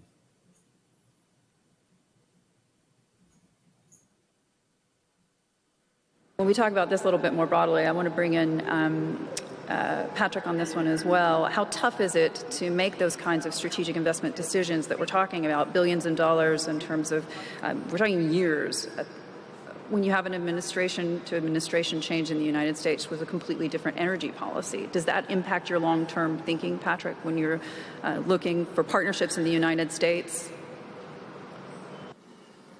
Not in the United States. The United States is a country where we produce LNG and we invest in renewables. I think what just Darren is just fundamental. I think the real challenge for all of us is that today the present of the planet, the energy of the present, is for 80% hydrocarbons and coal, fossil fuels. That's the reality of the planet. And at the same time, so we must continue to invest in order to provide the energy needed by the population of the planet. That's the first mission. But at the same time, we must accelerate in order to decarbonize the energy, to reinvent the energy. So we must invest more and more in decarbonized energies, in particular renewables. This is exactly why we moved from Total to TotalEnergies. We decided to change the name of the company, not only because not only for greenwashing, but because strategically we have decided that we allocate only 75% of our capital expenditures per year to maintain oil production and continue to grow in gas, and in particular in LNG, because again, gas, we believe strongly that gas is part of the energy transition. So no more growth in oil, but energy transition. And at the same time, 25% are dedicated to build a new business within our company, which is based on renewable electricity. And so, of course, we see a lot of policies around the world, not only in the US, but in many countries, which encourage to invest in renewable electricity, and we are willing to become, and our objective is to become among the top 5 producers of renewable power by 2030. We have a clear roadmap. Already we'll have 35 gigawatts by 25. And so we do that because there is a lot of support. And I think there is a big case, in particular, even in producing countries. We just announced a very large project in Iraq, which is not only developing gas, which is flared today, to make it a fuel for gas-fired power plant and oil, but also solar. Because, in fact, it's a way, when you produce renewable electricity in a country like that, to fulfill a higher demand for electricity, and also you can monetize the gas to other uses. So I think this is our strategy, but again, it's to find the right balance. And the IEA announcement today was interesting because at the same time, there is a famous net zero scenario of IEA which told us don't invest more in hydrocarbons, stop investing in new projects. But today, because of the reality of the demand, this new report says on one side, invest more and more in renewables, and they are right, and we are taking our share as TotalEnergies. But at the same time, you need to invest more in oil and gas, just because, as Darren explained, there is a natural decline. If we do not invest, the decline year after year is 3 to 4%. Today, it's not true, but the demand is declining. Today, the demand continues to even increase after the COVID. And so there is if we do not fulfill this gap between the natural demand and the natural decline of the supply and the real demand, then the price will continue to go up, which is not in the interest of the consumers. So this is a clear challenge. Investing enough in the energy of the present and investing more and more to build the new and future energy system. I think the report you were referring to was the one that His Royal Highness Prince Abdulaziz referred to as La La Land not too long ago. President Putin, when you think about this with regards to Russia's commitments on the climate change agenda, are you planning to attend COP26?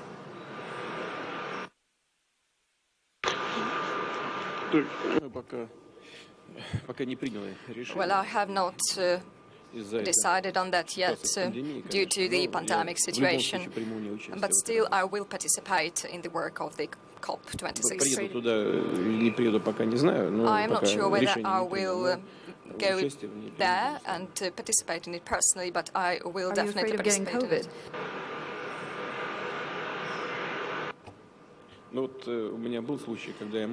You know, there was a case once when I was almost contracted COVID-19, when I was in close contact with my colleagues who got COVID-19, but that didn't happen due to the protection that I got thanks to Sputnik V vaccine. But that's not about me. In fact, when I go somewhere, I'm accompanied by many people, over 100 people, including press service, safeguards, drivers, protocol, many other things. That's a big number of people that are somehow exposed, and in this way, to get in front of. I just spent 2 weeks in quarantine, so I could be here. Walk us through the climate change commitments that you can make today for Russia, because at the end of the day, many people say this is a country that isn't doing enough, that they're not doing enough as Europe in terms of trying to get to net zero. In fact, Greta Thunberg recently put it as blah, blah, blah, blah. How do you respond to that?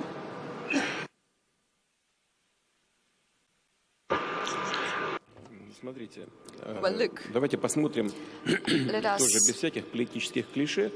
it without political cliches, but let's look at the developments in politics.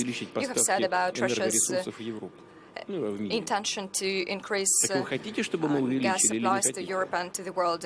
Do you want this or not? If you do want, we need to extract gas to supply it somewhere. You don't get electricity from a socket. You need a baseline source, and we need to get it to meet the growing demand of Russia and the global energy market. And let us look at the situation on the ground.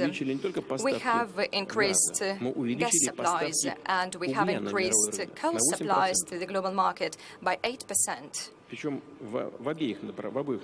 the way, in both directions, both eastward and westward.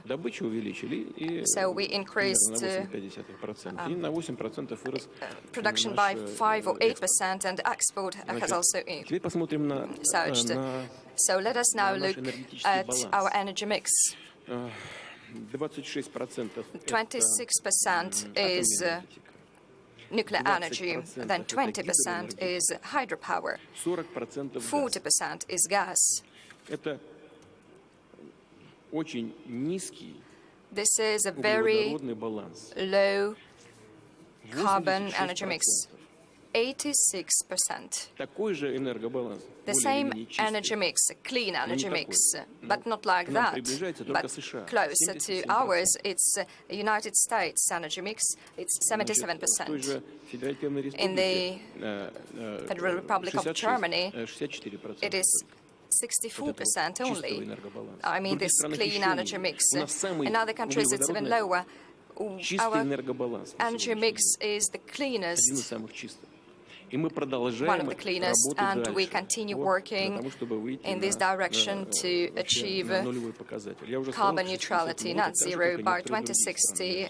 As other countries, we will do that, and we are ready to do so. We have the same plans. We have plans envisaging that, and we have formulated tax preferences for the enterprises and energy and industrial sectors that will reduce emissions and launch renewable projects and hydrogen projects. We have a program dedicated to that. I mean, the program of tax stimulus. I believe that not only does Russia declare becoming a net zero country, but it really follows this route. We are not disregard climate change problems. They are very important now. This was the start of our discussion, and for Russia it's very crucial as well, because temperatures are rising very fast, including in the Arctic. We have cities there built on the permafrost. We are working in this direction. We're thinking about that. You mentioned nuclear several times today, just now and in your remarks earlier. Do you believe it's a mistake for governments, for example, for Germany, for other countries, to move away from nuclear energy? Я бы не хотел говорить в таких категориях. I do not want to speak like that, to blame someone, as some countries blame us. It's not a mistake. Is it a mistake or not? It's actually for the Germans to decide. And in our energy mix, nuclear power generation accounts for 21%. If I said something else, I was mistaken. And 26% is the share of hydropower. And Germany decided to get away from the nuclear energy. If you want to listen to my point of view, I am not saying that it is a mistake or not. I can say that it is senseless because France is its neighbor, Germany's neighbor, and nuclear power accounts for 60%. Why should Germany scale back all nuclear power generation projects if France as a neighbor is engaged in such activities? Well, if we take Russia, for example, which is very big, and we can say that we will develop it in one part of the country, and in another part we are not going to do that. And in Europe, it's all cramped. Countries are situated very close to one another. So we should speak about the general policy, energy policy of the European Union, or it is just senseless. Energy mix, well, I actually do not know the figures. It's well, the colleague knows better, I think. Is it 11? In Germany, 11. Nuclear energy accounts for 11% of the energy mix, and it used to be over 30%. Well, now only 11% is left. Well, evidently, this is a big change, and this energy resource should be replaced with something, with windmills probably. Well, it's quite difficult. You know, everything should be done smoothly and calmly, in a well-balanced way, and in a gradual way. Decisions should be made by experts, by professionals. I have recently learned, by the way, that in the Netherlands, the court has made a ruling about the Shell company. What was that decision? What was the ruling? The court ruled to reduce CO2 emissions by 45%. Well, you know, it's a precedent indeed. If people who are not experts in this area, and if these people make decisions, we will have shocks in the markets. In the Middle Ages, it seems to me, when it was quite cold, climate conditions were more severe. The Netherlands citizens did skating on the channels, and if the situation continues to be like that, we will have skating there as well. They won't be able to drive electric vehicles. They will put on the skaters just to get warm and to move from point A to point B.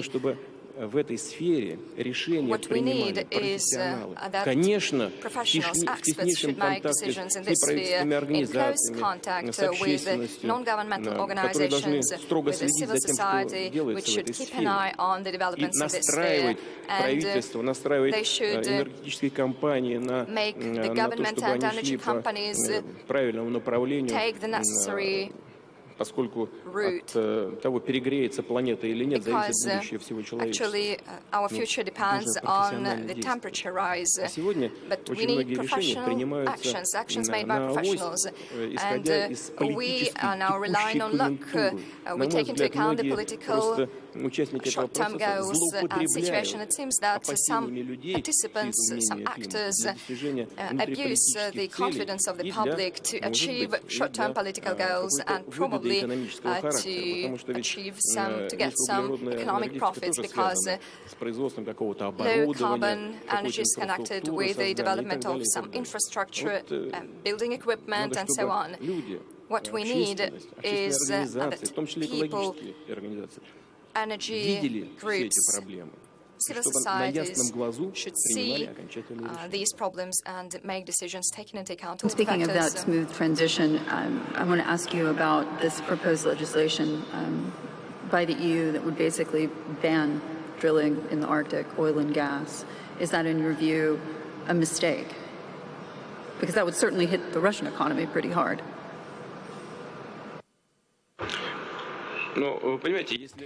Well, you see that if such decisions would lead to a certain spike in prices, then we would not suffer because we will cut our output, but in terms of prices, we will still get the revenue we counted on. So once again, such decisions should not be political. The relevant decisions should be made in close contact with experts and specialists in the area we are talking about. And then the necessary balance between green energy and the traditional energy sources will be found, not to the detriment of consumers and people. Look, I've already talked about it, and we've been talking about it for quite some time now, that the prices are actually damaging for people, the end consumers. Our gas prices inside Russia for basic consumers stands at $64 per 1,000 cubic meters. For industries, it's 64. This is not 1,200 like spot prices in Europe. The economy is working dynamically, rhythmically, and by the end of this year, we can reach record GDP growth.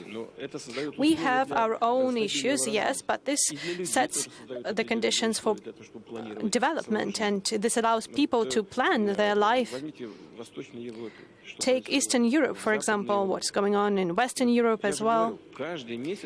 Every month, they see record energy bills.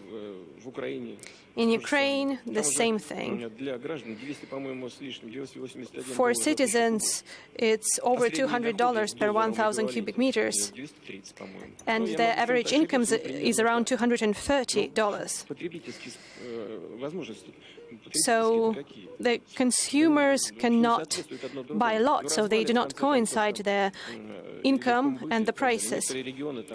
Some regions there are even refusing to strike contracts to buy energy resources because they have nothing to pay for those contracts. And if we will take an imbalanced approach, then our problems would only multiply and no solutions will be found. Speaking of that balanced approach, are you satisfied with the level of government support that you've seen in the UK specifically off the back of the energy crisis? Boris Johnson went on vacation. Is the UK government doing enough? I think the UK government is doing what it can. I think we spoke about this earlier, and the situation here that we're facing in Europe and in the United Kingdom is not just a UK issue, it's not just a European issue, this is a global issue. This is not an issue that came up overnight. This is as a result of the things that we have been talking about today, and it is a market at work, but it is a market that has had a confluence of events coming together, and without that redundancy in the system, and that's redundancy globally, then I think you find the situation that we have here today in Europe and indeed in the UK. So everybody is doing their best to respond, ourselves included, but the reality is that this is not a crisis that is homegrown. This is the result of a global situation, and I go back to my earlier comments around investment. It requires investment into a number of things, which will include long-term contracts, investment into storage. I think you'll see more of that going forward. Investment, I think, into natural gas, which has to be a part of the energy future, is a great form of stabilization and redundancy, and investment into diversification. So there will undoubtedly be lessons to be learned on the back of this, and that's what we will see, I have no doubt, in the coming weeks and months, Hadley. Darren, if I could ask you the same question in a sense, because obviously we talk about these long-term investments. We're talking about billions of dollars over several years. This isn't something that gets done in the short term. We know we need that investment. The IEA has said that now as well. When you think about that with regards to the United States specifically, how difficult is it for you to forward plan when you have to worry about one change from one administration to another, which in the case of the Trump versus Biden team has been a drastically different approach to climate change? You're absolutely right, Hadley, and that does make a more challenging environment to plan in. I think, though, as you think about our industry and the time cycles that we all have to manage to, they extend well beyond any single administration. And so I think our company, along with many others in the industry, focus on what are the foundational drivers of how the economy is going to develop. What's going to be required in the energy transition, what technology breakthroughs are going to be needed, what are the practical investment profiles. And of course, we try to work with every administration that comes into power about policies, looking at policies that help them achieve those objectives to meet the demands of society for lower emissions energy systems, while at the same time providing that more affordable energy and energy that's available and reliable. And so I think you said many times here on the panel, it's how do you strike that balance, how you effectively strike that balance. And we'll have to continue to invest in the traditional sources and do that in a way that meets the needs of society while they work their way through this transition, while they try to strike that balance.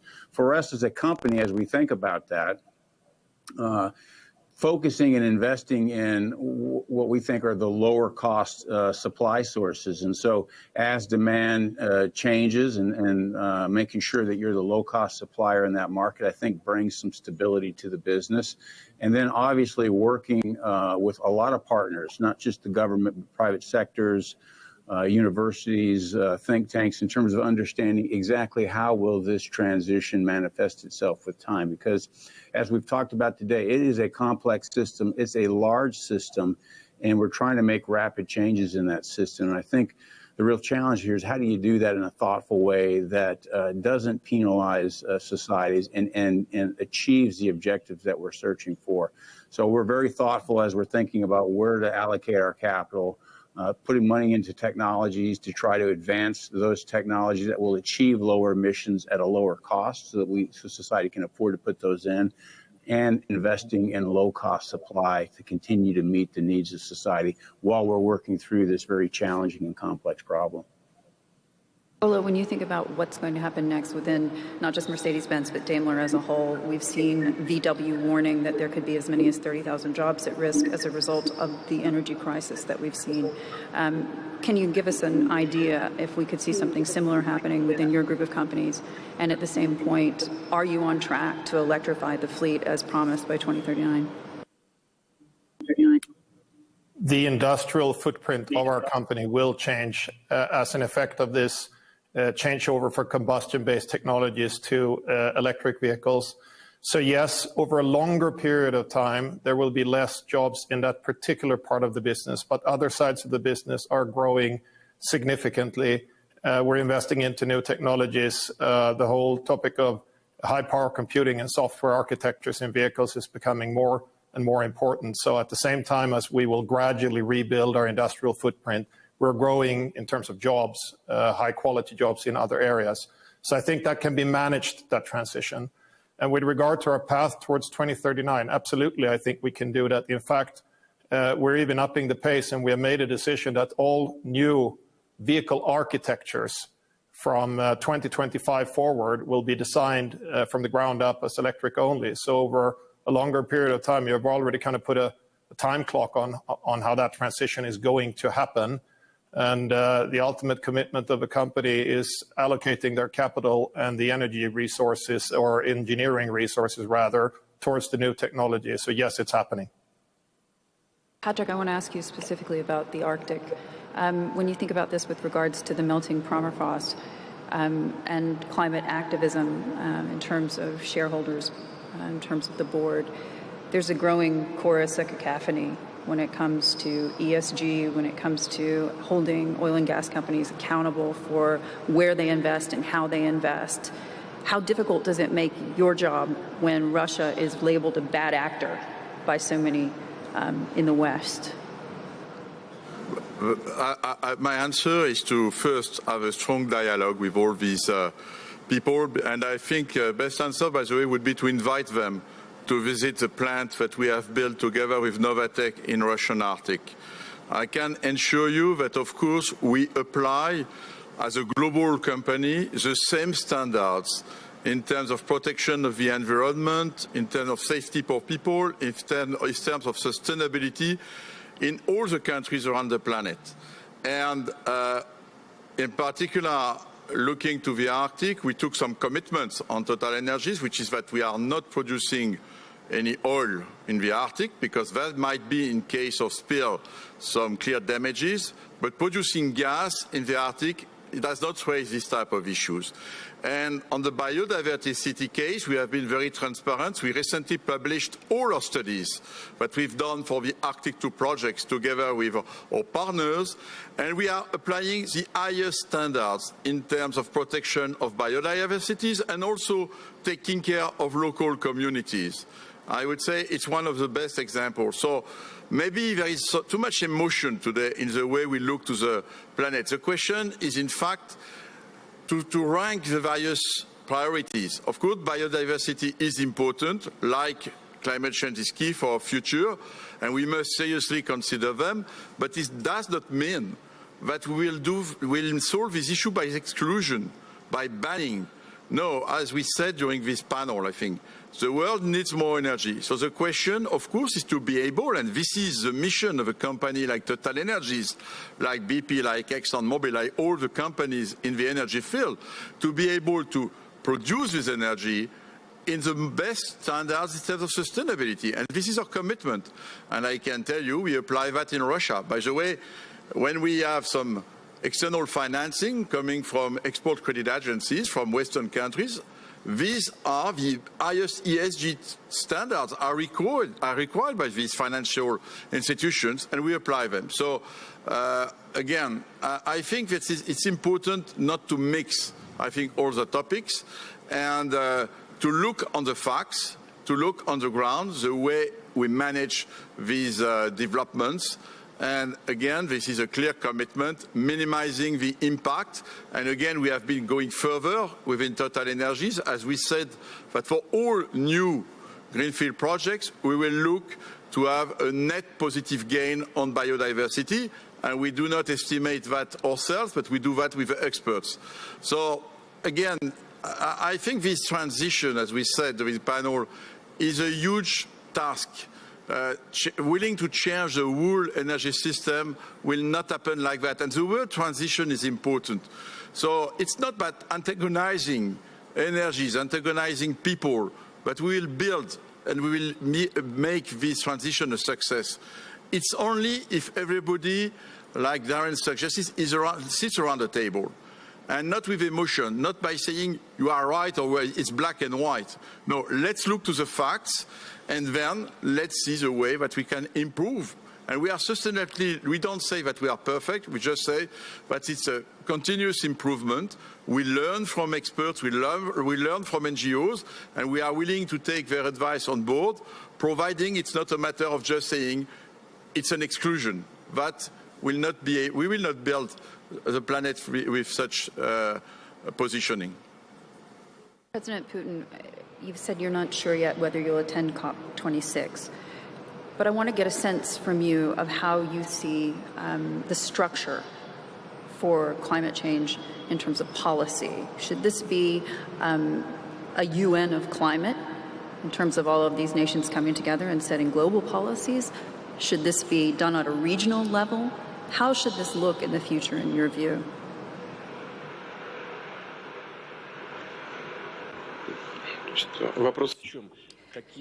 So the question is, what international legal mechanisms should be created?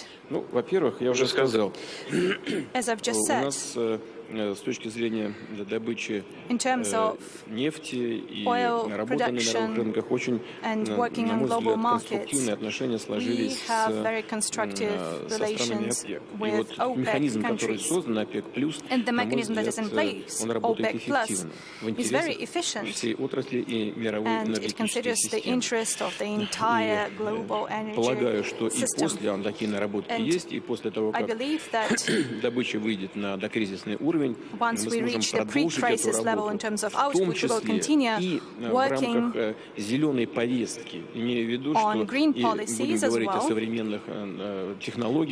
We will discuss modern technologies for oil production and for using hydrocarbons. We will discuss moving on to using hydrogen and renewables as well. This is the first thing I want to say. And the second is we have the international gas producers group, the G20, the United Nations, all those organizations that deal with climate change. Of course, we need to discuss this very topic there. This should be one of the main topics to be discussed, not from the point of view of, oh, we are suffering so much from it, but in terms of what we need to do so that the interests, or the economic interest and the people's interest and everybody's interest would find some common ground and create the proper conditions for green economy. When producers of cars, car makers, have to switch to EVs, it's good, because cars are one of the major polluters. That's good, and that's for the best. But the primary source, as I mentioned, electricity doesn't come directly from a socket. Germany, for example, in its energy mix has 33 to 45% of coal generation. That is the most polluting source of generation. Then you can produce as many EVs as you want, but coal generation would have its own effect, negative effect on the environment, and would increase the number of emissions. However, gas does not lead to such a negative effect. In terms of accountability, how do we hold these various governments accountable in terms of that accountability? You've said China. That is Russian President Vladimir Putin speaking live in Moscow. That panel hosted by our very own Hadley Gamble alongside those key energy execs. And Dan, they discussed so much over the last couple of hours, from the current gas crisis to OPEC to the transition to renewables, China's relationship with Taiwan and how that may affect Russia moving forward, to Russia's relationship with the Biden administration. So a huge range of topics. And Dan, what really stuck out to me right out the gate was President Putin's strong words on the gas crisis, making the point that Russia is not using energy as a weapon. Claims that suggest that are nonsense. That was his message straight out the gate to Hadley. And interesting to hear that the Total CEO effectively echoed a lot of what President Putin had to say around the European gas crisis actually being a global phenomenon, and the fact that the U.S. has transitioned a lot of its gas supplies to Asia as opposed to Europe. So shifting a lot of the attention to the U.S. and Asia and away from Russia, Dan. Absolutely. And, you know, I think it's fair to say the panel got hostile right from the outset with Hadley's question on whether or not Russia was using energy as a weapon. As you point out, the president's response was pretty swift. He described that as utter nonsense and politically motivated blabber. But of course, that question was based on the fact that we have seen European criticism of Russia's handling of this gas crisis. Essentially, the theory here is that Russia has been using soaring prices as a tool of leverage, intentionally holding back supply to speed up the approval of Nord Stream 2. Well, to that, the president said Russia had, in fact, increased gas supplies to Europe by around 10%. And he also said, quote, "We're meeting requirements on gas supplies from Europe." On the issue of Nord Stream 2, and I think this is interesting to point out as well, President Putin said this is a purely commercial project. He added that administrative hurdles still haven't been removed for that project to get started, and the German regulator is yet to make a decision. So it seems as if the president was looking to push that forward on the panel today. But when it comes to the European gas crisis overall, President Putin really blamed this on a lack of planning and reserves, and said, importantly, that the reliability and stability of the market is important moving forward. He said European countries should not deal in blame shifting, and we are prepared to discuss additional steps to strengthen energy security with Europe. I thought the other interesting angle on this was on the oil conversation as well. The president conceding that we could see triple digits on the benchmark sometime soon in current market fundamentals. President Putin saying oil could hit 100 USD. A lot to unpack there. It certainly is, Dan. Well, it's been a pleasure covering this with you. And of course, Hadley Gamble live in Moscow leading things. That's it from us, though. We'll hand you over to our U.S. colleagues for Squawk on the Street. Where are you going with this? Just Bernstein, great score. Yes. No, absolutely. I am saying that there was a control. Even Marie Saint, I think, also. She was fabulous yes, in that. I know. Let's Carl just keep Baldwin, going here. Give me a Baldwin, beer. of course, How great was right? that? Yes. I mean, now, did anyone read the book? No. Oh, my God. Terry Malloy dies in the book. Do not read the book. Anyway. I'm almost going to start giving you Charlie here in a second. Should. I can't. I could have been. I could have been.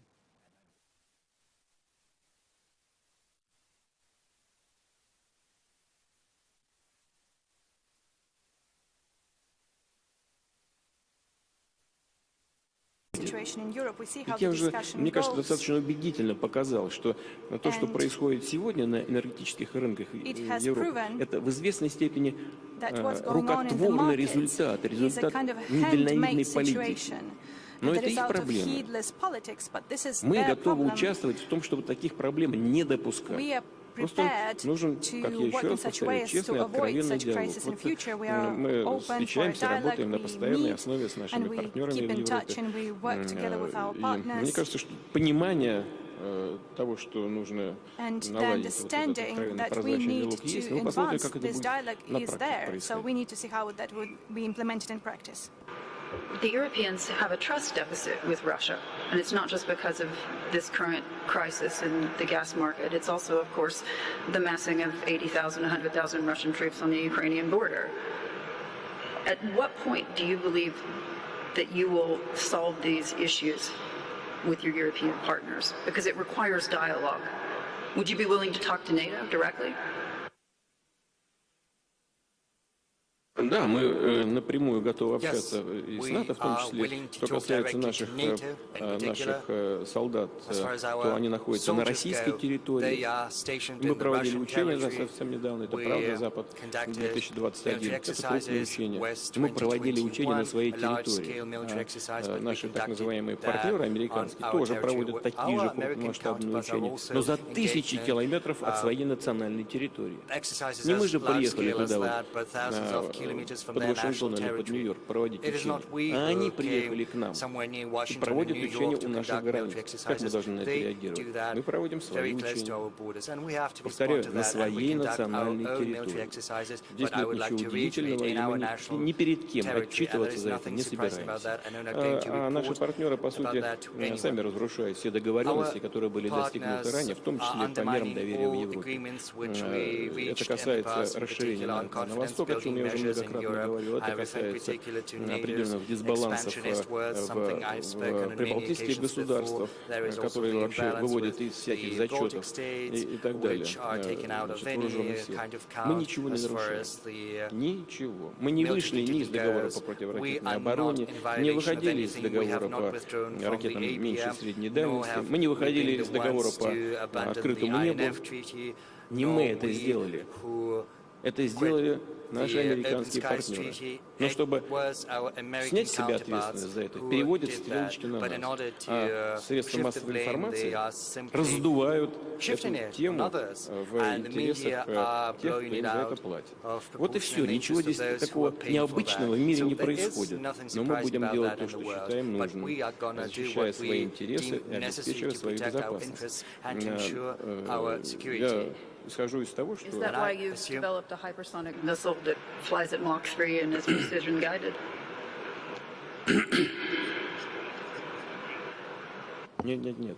3 Маха это в Штатах разрабатывают, и то побольше. Наши системы летят со скоростью свыше 20 Махов. Это не просто гиперзвуковые, это межконтинентальные ракеты. Это гораздо более серьезное оружие, чем мы сейчас сказали. Они стоят на боевом дежурстве в России. Но в других странах тоже разрабатываются подобные системы. Здесь нет ничего необычного. Высокотехнологичные армии мира будут иметь такие системы. Будут ближайшее время. Здесь нет ничего необычного. Обращаю ваше внимание на то, что мы, имея такие системы, и впервые в истории, обогнав даже наших основных конкурентов, в данном случае Соединенных Штатов, по высокотехнологическим системам оружия, мы этим не злоупотребляем, никому не угрожаем. Более того, мы готовы вести переговоры по сокращению наступательного вооружения. И, исходя из заинтересованности американских партнеров, готовы иметь в виду, что у нас есть такие системы, и так или иначе учитывать это обстоятельство в переговорном процессе. Не надо ничего нагнетать, надо прекратить болтать языком, сесть за стол переговоров и начать предметный разговор на этот счет. Но вот как мы видим, сегодняшняя администрация в принципе на этот путь встает, и у нас контакты на этот счет развиваются после, кстати говоря, нашей встречи с президентом Байденом в Женеве.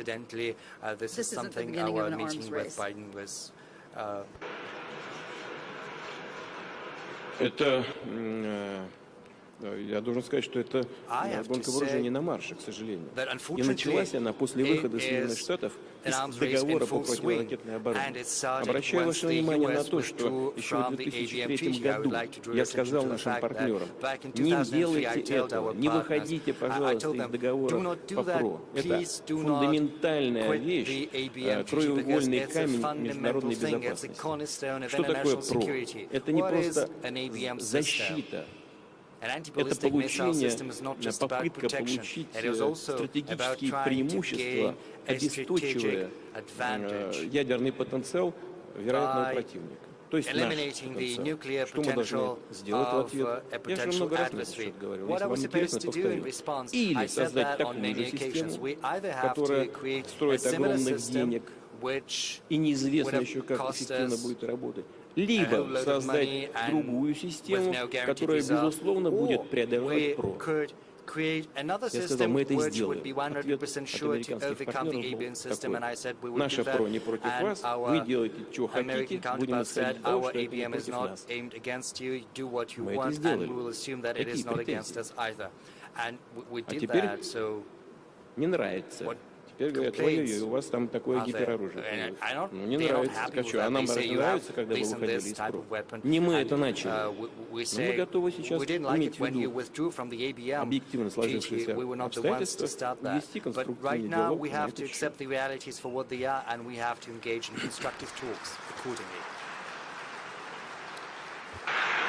President Putin, before I let you go, I just want to ask you to walk us through what's happening in Russia today, because at the end of the day, you do have a problem, because you have real incomes that have fallen for 5 of the last 7 years. The average Russian has 11% less to spend in terms of their buying power than they did in 2013, and you've got a declining population. Also, of course, 10% of your GDP is made up of what is extracted from the Arctic, and of course the permafrost is melting.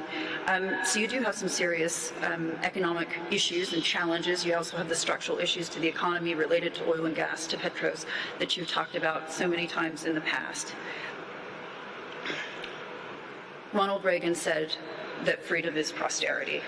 Freedom is prosperity.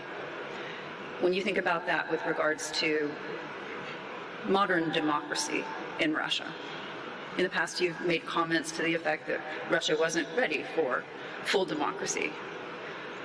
Where are we today, in your view, in Russia?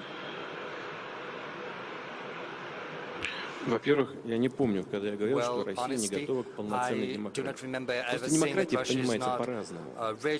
Свобода слова, свобода вероисповедания, свобода организации, проведения массовых мероприятий на улицах и так далее. Вот когда в Европе, да и в Штатах разгоняют различные массовые мероприятия с помощью резиновых пуль слезоточивого газа. Это свобода или нет? Это не очень, да, вы правильно сейчас вот так сделали. Это не очень похоже на свободу. Значит, свобода и демократия, они не могут быть не связаны с культурой и традициями определенного народа. Вот Соединенные Штаты влезли в Афганистан, не считаясь традициями и культурой, и историей афганского афганского народа. Результат такой трагический. Опасность роста терроризма колоссальная.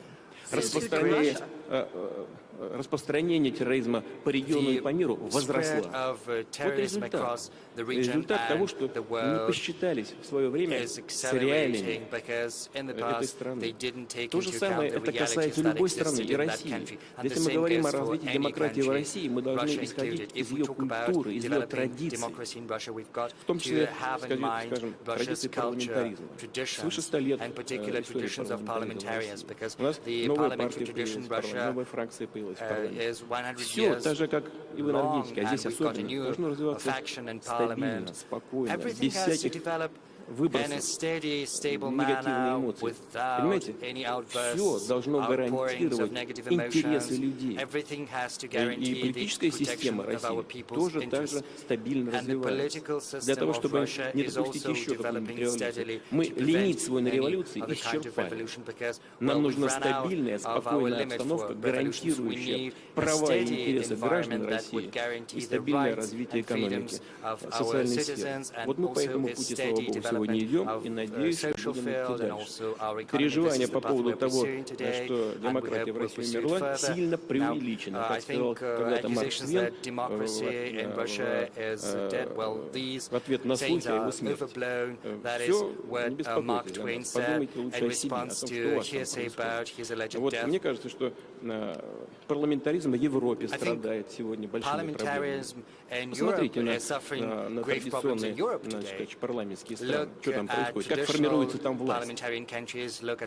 Сколько вопросов, связанных с коррупцией. В тех же Штатах это лоббизм. Что такое лоббизм? Ну, что такое официальный лоббизм в США? Это легализованная коррупция. Вот что это такое. Ничего, непонятно, что ли? Понятно всем. Все помалкивают. А что такое непрямое избрание президента Соединенных Штатов, которое приводит к тому, что у власти оказывается, и так было уже трижды, по-моему, в истории Соединенных Штатов, когда у власти оказываются люди, за которых проголосовало меньшее количество избирателей.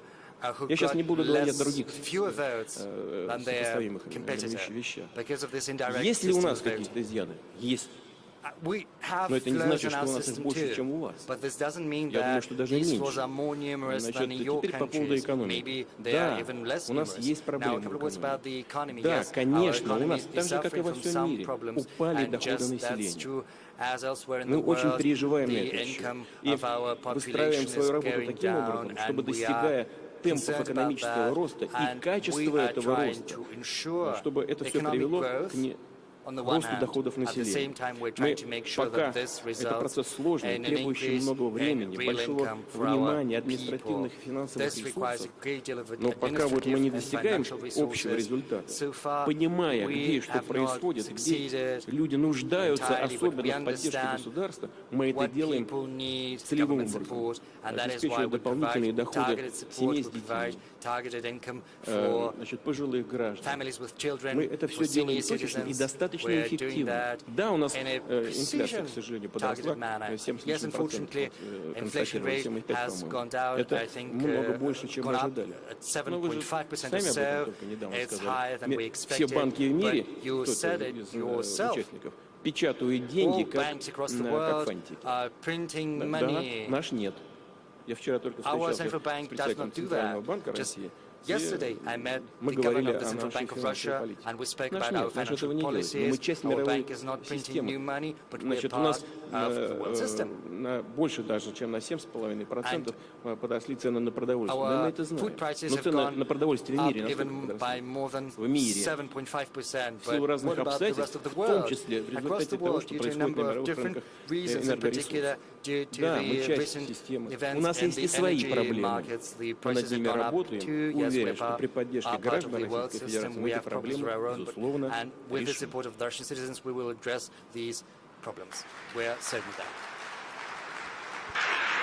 Mr. President, at the same time, though, corruption is still a big problem in Russia. You sit at 129 out of 180 nations in terms of the corruption index. When you came to the presidency, you made a massive cleanup of the Yeltsin-era oligarchs, if you will, of those who took advantage of the breakup of the Soviet Union for ill-gotten gains. But corruption flourishes where there's a disregard for human rights. In your view, with regards to human rights in Russia. Is it normal that you have the kind of abuses that we see today, that journalists are labeled as foreign agents? Your Nobel Prize winner is worried that he's going to be labeled as a foreign agent. Is that normal to you?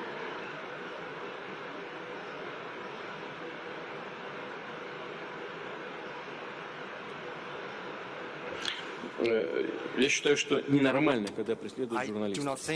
Кстати говоря, если мы возьмем количество погибших журналистов, количество пострадавших журналистов по миру, посмотрите, где и что происходит. Россия, к сожалению, не единственная страна, где это происходит. И это, конечно, результат внутреннего развития страны и ее демократический процесс. Совершенно очевидно. Но development of the country and democratic processes. Найду страны, в которых средства массовой информации фактически финансируются из государственных источников и занимают такую непримиримую позицию к властям, как у нас. Hard to find any other country where the media are funded from the government, but are so entrenched about the government policies. You know, there is Gazprom media in our country, and it has a very entrenched position what the government is doing. Even though they get government funding and they're working and everything is fine. Yes, sometimes journalists can overstep the boundaries. They run against certain risks. And our goal is to protect them. Unfortunately, we do not always succeed. That's true. Can you assure us that Mr. Molotov, your Nobel Prize winner, will not be labeled as a foreign agent?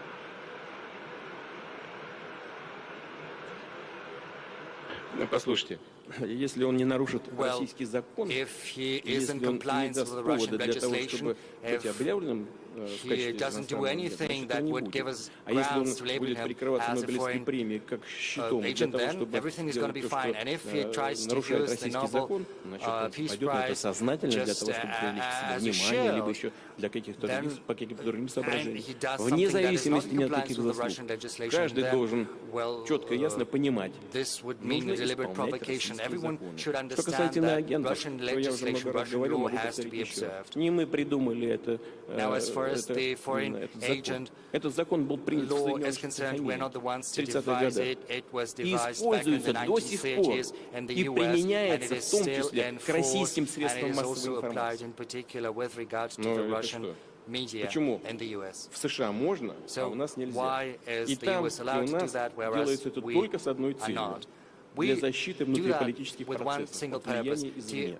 И иноагенты, они не защищаются ни политически, ни какая-то другая профессиональная деятельность. Они просто должны зарегистрироваться в качестве таковых. Вот и все.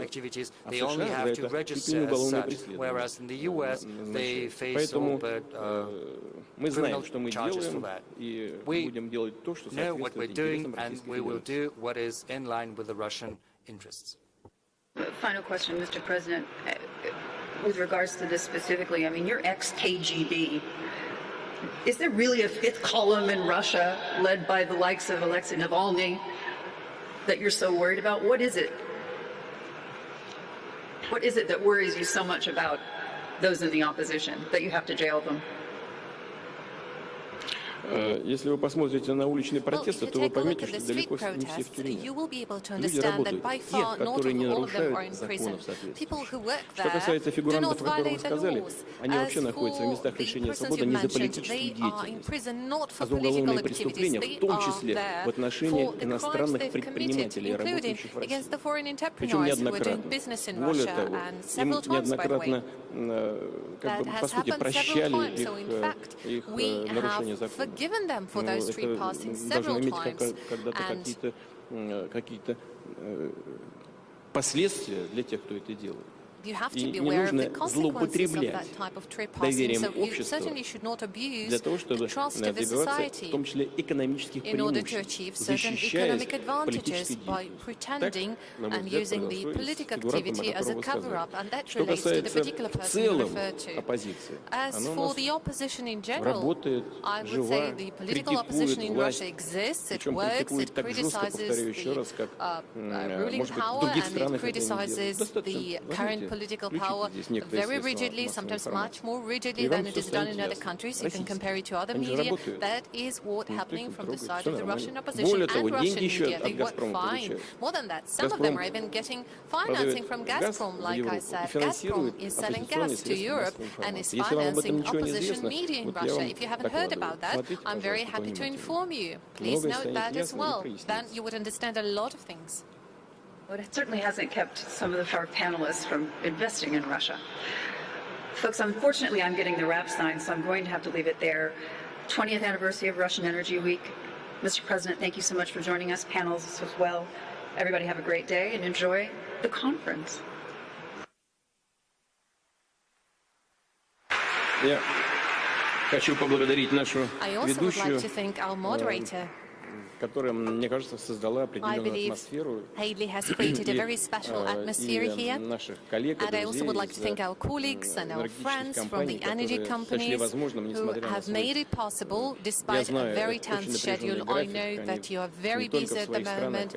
You are very busy in your countries, but you also represent global companies. You have businesses all around the world and you have to take care about a lot of things. So we very much appreciate it that you have been able to join us at this session. And I very much hope that those of you who are with us remotely and those of you who have managed to come to Moscow, those of you who are in this room, just like before, despite all the difficulties that we're all facing today in the world of energy sphere, I do hope that you will continue your fruitful businesses, and I'd like to assure you on my side, on the side of the Russian government, and your humble servant will do everything possible in order to create the right conditions for you to do business in Russia, to make sure it is based according to the highest environmental standard, but at the same time, it is important that you get maximum profitability for your companies.